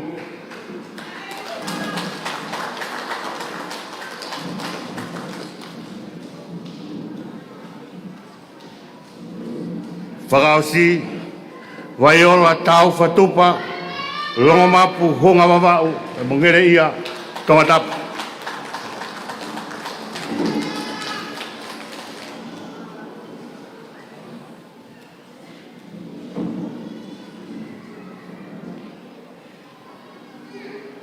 Maloa pitu. Wate whamalo mo e loto hounga moni ka tani mafi, e lawa koe ano whakio ngahi pare makehe, pare whakafoi blesoni, pia pehe whakio no whakio tohi whakamoni ako, e ka wako o e halaki e measi. Ka toa ki so sefo, i he loto whakapapa moni, o kuato e whakatangi ki he kātinari, ke tau mua ha koloa o katoa ngā whakailonga ako o i ahoni. He te maulau koe tāpuaki, whakawhetai, ha koloa e tō mehi feitu una, te mau tō ke hoko ia koe mau matai koloa, he whanonga o tau mau whai, he whanonga o ngā whakataimi o tau iai.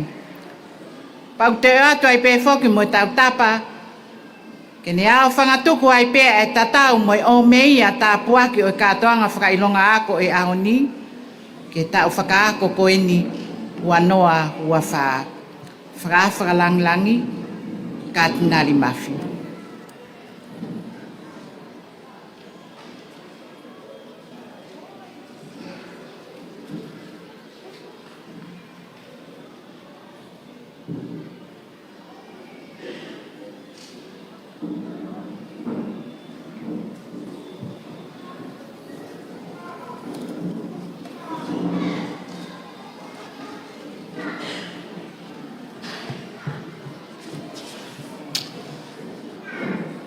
O kore pē ke u whapapalahi ki he kakato e tala whakatampu e kamata anga, kato anga maalari, whaosi ako, wae whaki o ngā hipare.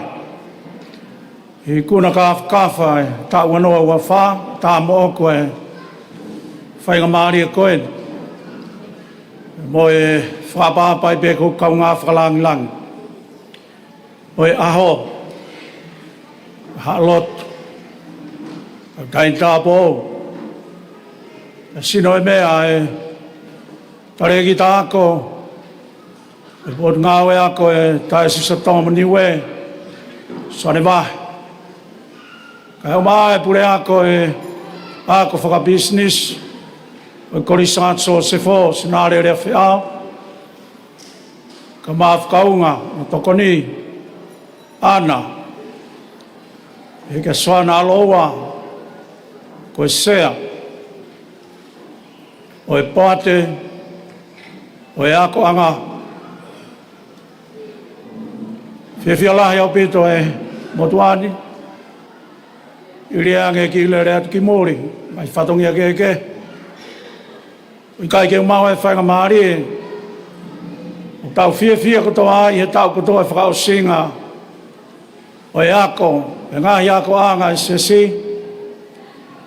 ka umau ai o whakamonua e koloa, whakaosi ose ngahi, kātoanga, e whakaosinga, o e whinga ako e wanoa ua wha, i e koris whakabisnis so se fo.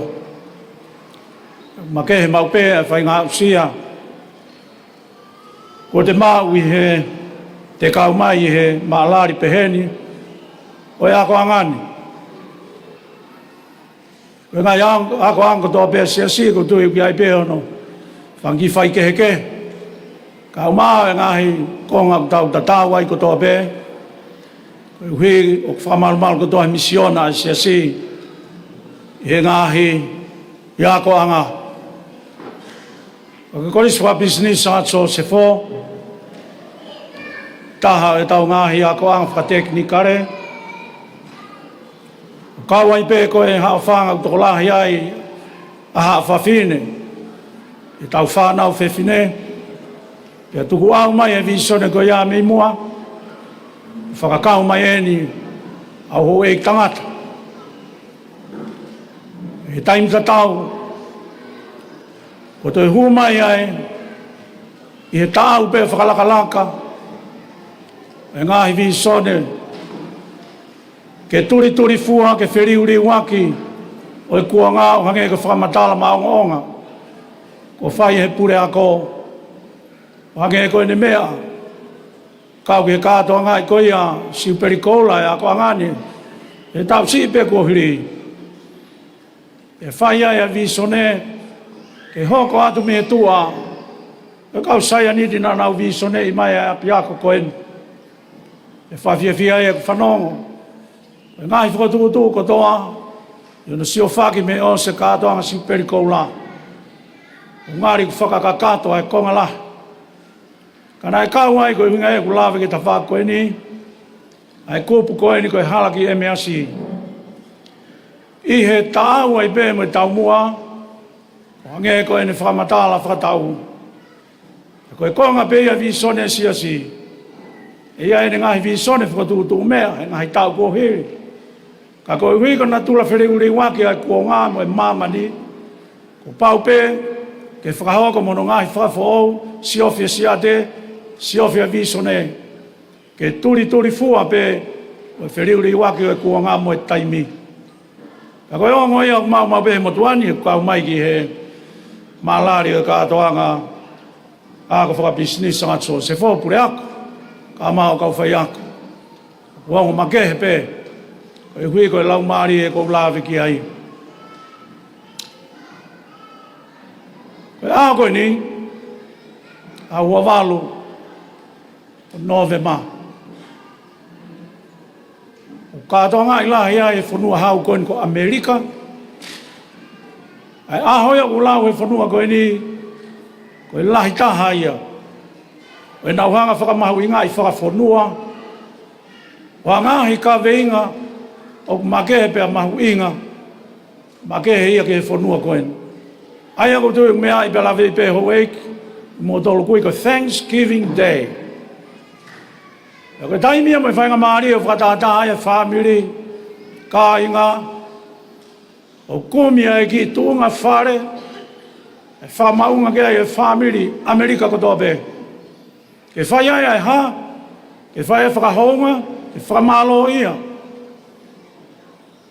Mo lawe ko tope historia whanua koen, e langa mai e whakalakalaka, mo i kum whanua ua, ko e halana e kai ke whainga fua. Kana e ngā kape hake ai hafoi visone, ke hanga e moni koeni, ko e Thanksgiving, po ke whakahonga ia, po ke whakamalo ia. I e uauhonga e whekehe aki, nā mo e ngahi tau whakalotu whanua, mo rea ngahi mo ui. Ka e o mai e whanua, e whakailongai, e whai mōni koe ni, o ke ano whakawai whakaotua, ko e honga ia, ke whakamalo ia. Lawe ki ai ko tuka ki pōpua ki pēni, ke ao ki ai e whakahoa o whai motuan. Whakamawhana mamatat, e whawhawhangai le rei, e kātoa ki Joseph, a e reo, e kau tau whakaosi. Mahuinga whanua pita e whanongo, ke leo e whanau, i o nau aho ko e whailonga ai, a i kuna kafa, ke whai ai whakamalo ia, o e honga ia. O i hui ko e reo tonu o e au sia. Whai ai ne rea, ko e whakamalo ia i pēa ngai kupke ke, e nau tokoni ke namoa, pe hoko atu hono namoa te fito, o e nau tupua ke ki a takai, Koe whakawā ea e honga i aka koe ngai family i api. O nā uanga mai ke tuunga koe ni, a takai koe ni. E vi sone e siasi me whakatūtō. E kau tāpō, e kau tā maria whakamafola lotu. Ke hoko e fwoi a takai koe ni, i kai ngata pe e ako whakata mai. Ka ke ope ope atu. Ke ngahi turiki ke he kehe, no ngāhui pe whakatupo e o tuā ki tau tōlu. E ngai tare ni, ko ngai tu whakanga. E tau mai a te tau tā whataha ke mea ofa ta mai. O whai ai, ai rea e matāpure koe ni. E nau au sia e honga ia. E koe aho peke nau whakamalo ia. E ngai kupu ke kehe, e whai ki ai, ai ne wahe wahe. E ki ai, e tau talamonu ke ki nau tolu. E whamalo ia, kau e hene whamalo ko whai. O whakatawange, koe ki waka koe ni ko toho ki tahi, ke hoko atu e nau whanonga ki toi ātakai o ku atāange. Ka koe mamani koe, ke nau mo ui ai mo whakahoko whatongi. Whanau, e whoirea koe sekretari pa ko uilo ku tātua lahi pēa e wha. Mea ke kau rea whakalangi langi. Pea toi kanoni ake homo ka veinga api ako. Whai ai ai, fia mo, to oa e loto. E nai hāpea e rea a kātoa ki Sosefo. Ne ngā wea ke whairea ko veke veke. Ko ne whakatonga e ke whairea ko delight. Ka koe fia e veke veke. Ko e tālaia e ngai urunganga koula e api akoni. Pea koe whaamuia koe o lalanga e visone, ke iai hato e api ako, ai whangai whunga waka e lotu. Ke tāna ki atu, ke tau kei whakaata mai, ke tāna ki atu, ke whakalakalaka whekumi koe haa konga kehe, o e tare niti, mo e tu whakanga. Ka kohono whungani aki, e nai hāpea, e he mamatala whakata, o e pure ako, nane talanoa koe ia ke tapatolu, pea toloto ai pe, ai foi lau maari e koe ni, ka koe taumua ke lalanga, ke lau maari e nonofo a ka inga, koe whanau ako, e ātakai, i kai ngāta pē ke lalanga, e ngahi poto e ta whake ke kon kou lawe ki ai. Kai lalanga ai, i e lau maari e whakakosi pēri. Lau maari e whakaviri tute. Ka koe tāhene tomu, lau e kau maaneo ni asiasi, koe whakawa e ia tokua, o e ngahi ulunganga whakatua au tau i koe viritute, virtues. Koe honga ia. Gratitude. E ka pau e kai ke whakawa e ki tau tolu, ai ongo i o biai, hangahi lelei, ngahi tufa kang, te koe ngahi tāpuaki, nei kai ki ai ha tau kaunga hanga tonu ki ai, ka ku huhua i foia o inasia e tau mo ui. Ai ku tai whakalaua kua matapehe mānawa e mo ui. Whanau, koe tau uofo koe pongpongi, koe whakailonga ia, koe tau tui o tua, ai koe mafu te fua i ho tau ui. Koe tau o tua, malo kou kei mo ui. O tua, malo kou kei mānawa. Koe gratitude ia, koe honga ia ia, o whakawa e ai. Ai urunganga whakaotua. Ke alu mo ia o whakalahi pe whakakakato aki. Ai ki kuku, he tau e ua nā ke ako ai, ti he api ako koen. Ku whai e rea a katoa ki Sosefo, ku tapa ke maanioni koni ko Sosefo. Au koe ke mainu ka teape ku funga waka whee kui ai. Kau koe ka poini o maui, hape funga waka. Ka kou whanong ke ne wahe ke maarioni koni, o tau ingoa ke a moa piako. Koe ka kaya ni ku tui ki ai asiasi, ne nau matuai. Ne nau mo ui i he mo ui. I hono ngahi nānunga hake mo e hifo, ngahi pore kehe. Ka nā nau hoko koe ngahi makatū, koe nau lalanga koe ngai mea kui koe viri tute. Ngai ulunganga whaka o tua. Tako ngai ulunganga ko ni whakamore more koe ka ange ko ke tau ko tori akau Krismasi. Anu tau hanga ki ai Santa Colossi. Ko fu akau Krismasi ko tau o pakifo ai ngahi. Ko tau ki supermarket ti Filipe. Lue holo koe kau tonga i o kalani nau tok foki mai. Fe tau lake at moe tonga. Halo mai. Piko po. Malo. Ka koe nau sio koe ke koloa. Tuku ata mai to opo fili. Koe vili tu te kai ke pehe. E ngā we ia. Peka ulunganga whai totonu hange ko mou moto. Fie fia. Pe veke whai totonu. Moe anga totonu. Moe hapea vili tu te. E ngā we ia. Kai ngā wei he ātakai. It has to be encouraged and affirmed or empowered in an environment. Sa Joseph, koe whaamu ia ka tau tewhi ka mōtoro ka manaki ke mūtutuku. Nai ho koe ki ātakai koe ni. Ka māta pehe kau whai ako. Kai ngāta pehe nau tau kei na o mausi toko nia ki mōtoro. Whaamu pena e hātu he tō onga mo ui. Tala noa pēn ke kau. Api ako ko toa pēr siasi. O fuwiviri whau e maamani utau iai e aho ni. Pea toi lahiang e ai fie mau ke whamamawhai e ātakai o e ako anga. Ke lalanga ha ātakai e whotu me iai kai ngata pē kau poto filosefa. Mau matai toi whakailonga. Kai hamai he tō onga mo ui.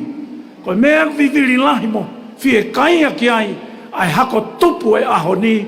O nau i he mamani. Fu fie mau ke nau sio ka mō tolo. Koe hako lahi taha e aho ni. O kai ke pehe koe foi whanongo pe. Whanau Joseph. Tau e ua.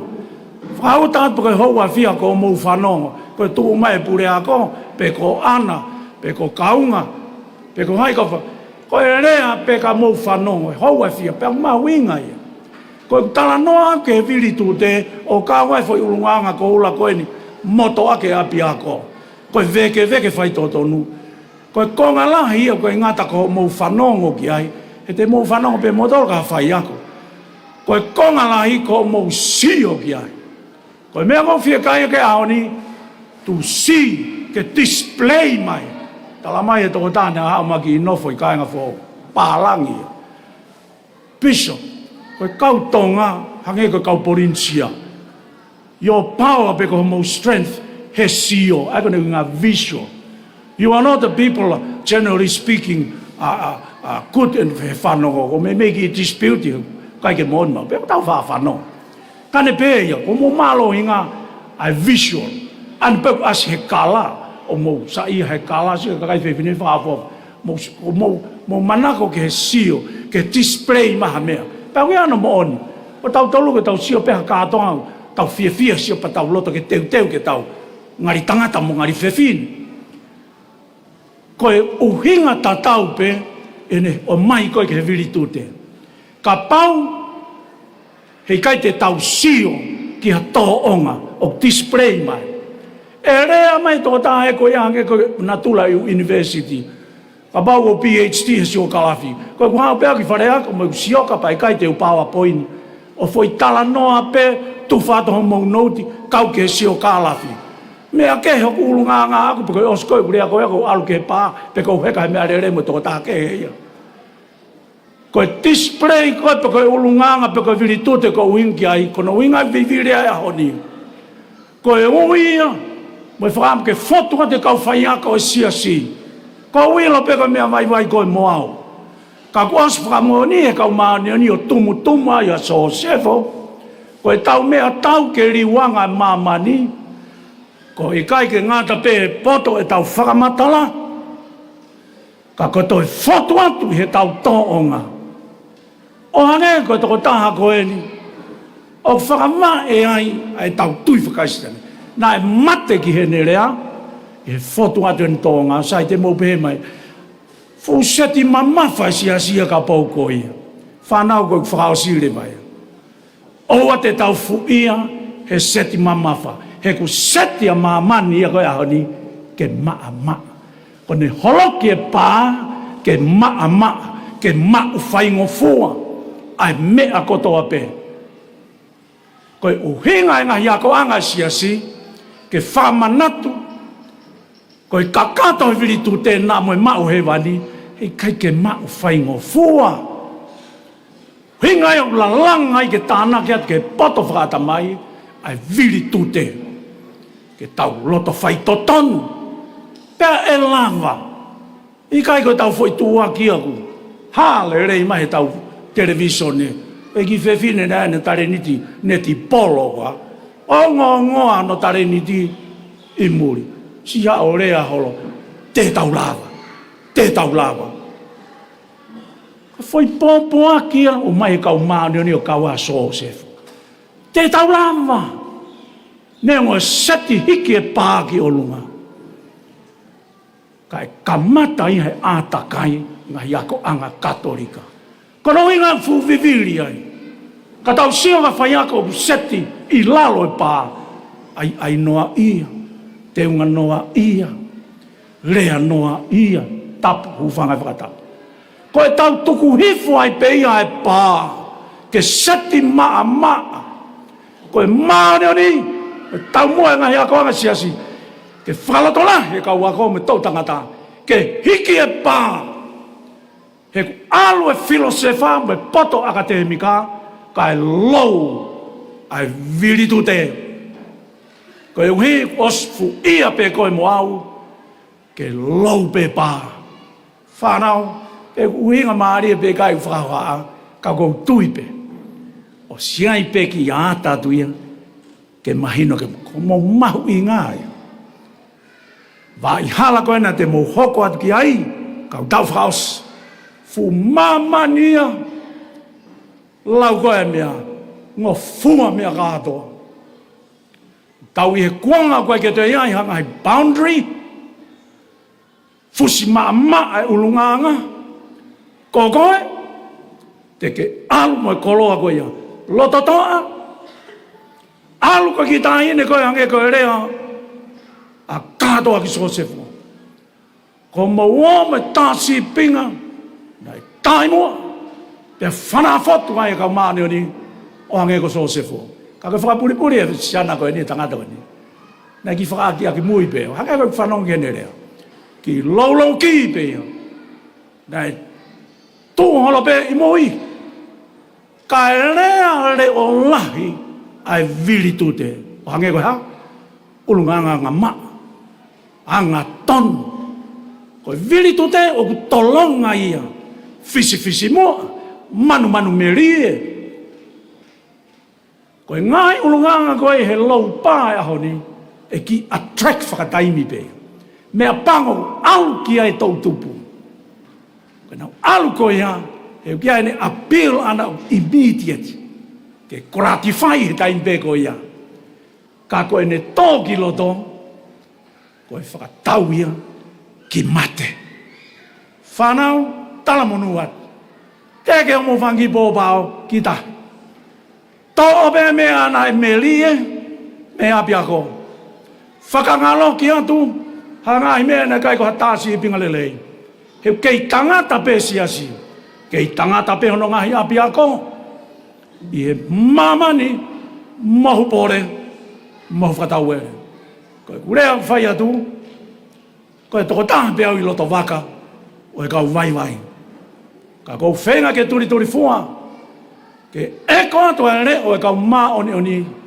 Ka kou ki nau tolu pe e kei tolonga. E nau rea ke whanongoi. He na nau mate ke he nau rea. O tupangi a nau nofoanga ki he wani. Whanau. Ka pauna ke maa o certificate a honi. Pa ke maa o nofoanga he wani. Wheila e a koi. Tala monua.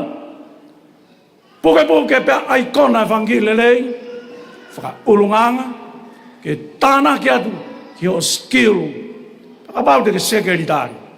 Koe lai e kau taki maongonga maamani. Kou ka wanga experiane mea koe ia. Ka mau e kai ke aku sekretari le rei. Nea ngai wholau ki muri. Nea honi whoke tau awe pe tau tole ngā wea ngai whakarea ofisi. He ki repi topu. Te whetu taki mai ke sekretari.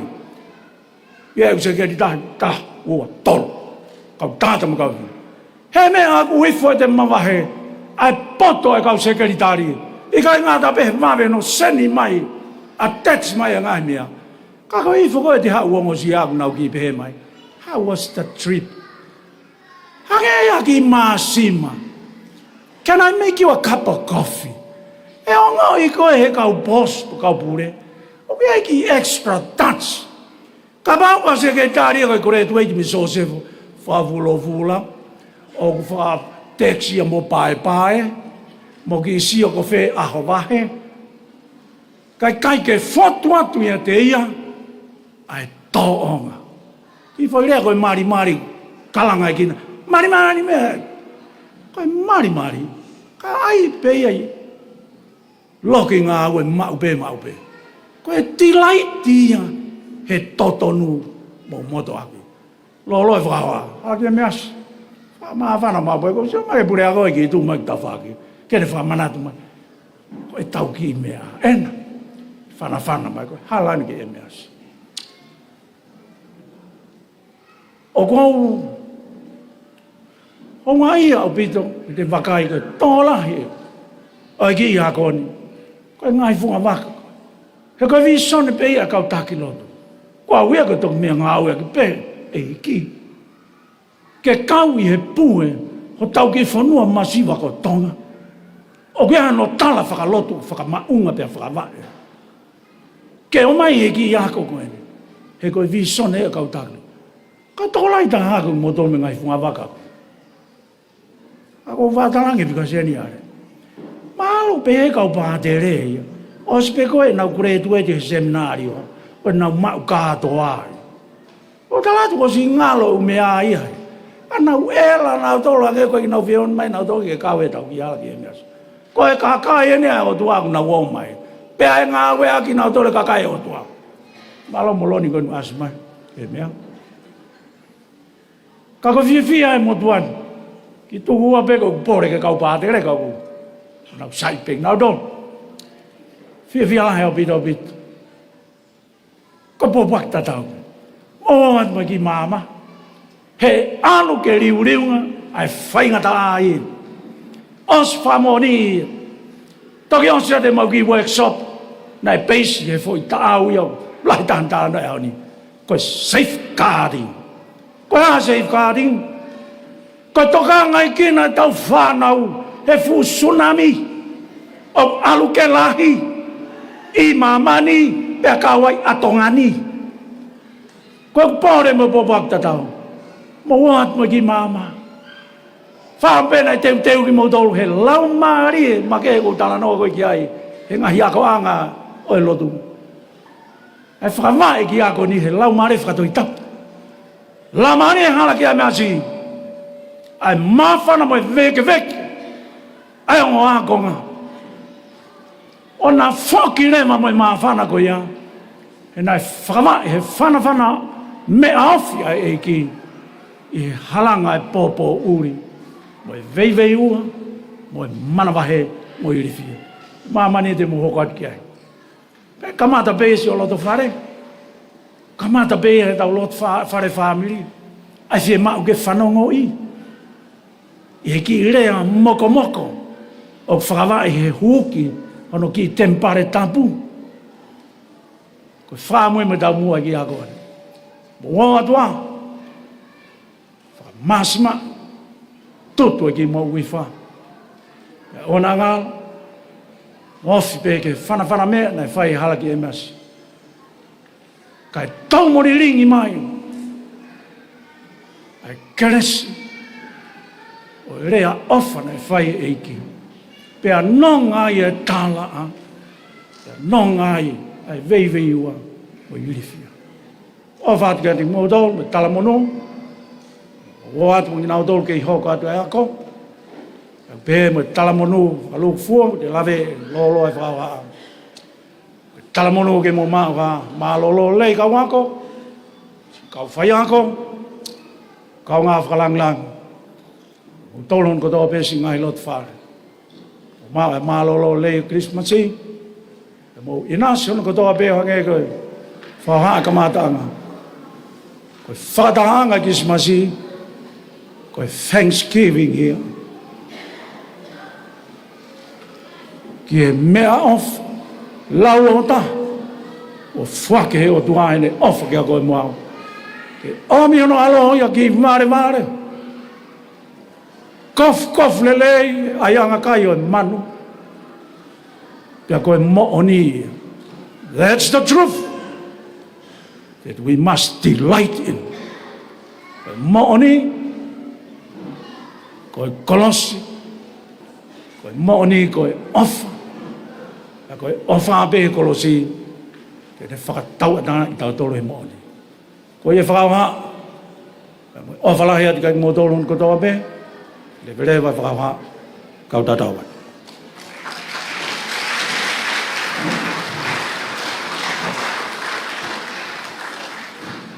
Ke taulot, hua mai pea, whanawa ko hatau, kore hua maha tau himi, hua waka ue siriana, whai whakau, e tuk whakau sia te tau tāpua ki ke taulot, i wahawhai tamai, ia mai alo, we lau maari maani oni. Amen.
Ki whatonga ki o ngongo koe ni, wāwepe. O ngai ia mo whamalo ia. Pure a kololo tonga sinare rea whiau. Ngāwe au whato mai koris wha business ku sa tso se fo. I tataki mai ai whanau ako mi kau whai ako e tā ue ni nima. Tālu me siu peri koula e api ako. I wanoa. Pare e ngā lere i mo malohi, e whuake anke a te ia, whatongi au lahi ak.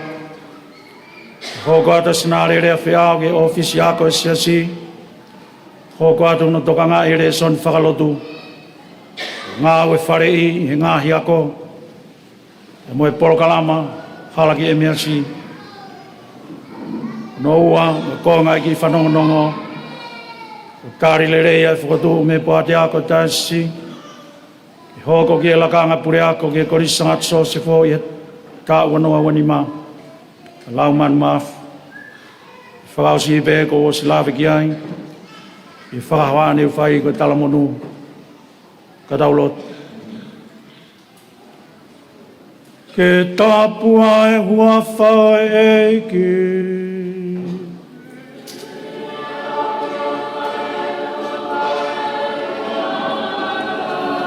Kua whapea i ke kune whaitonga ni ki tau tolu.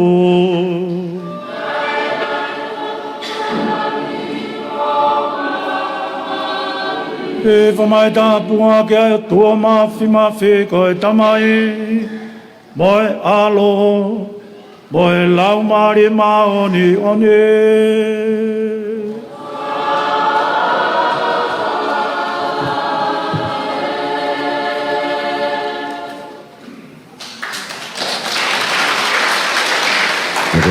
Kaka kuia, ko kama kuia, mani whapura kuia me he oro kuia, se so vere kakara mo pake shopping aungi a peko apo, ko whaki kuia, nga i pare pe mo i tana tūma kuia, a peko isisi ko tūma kuia.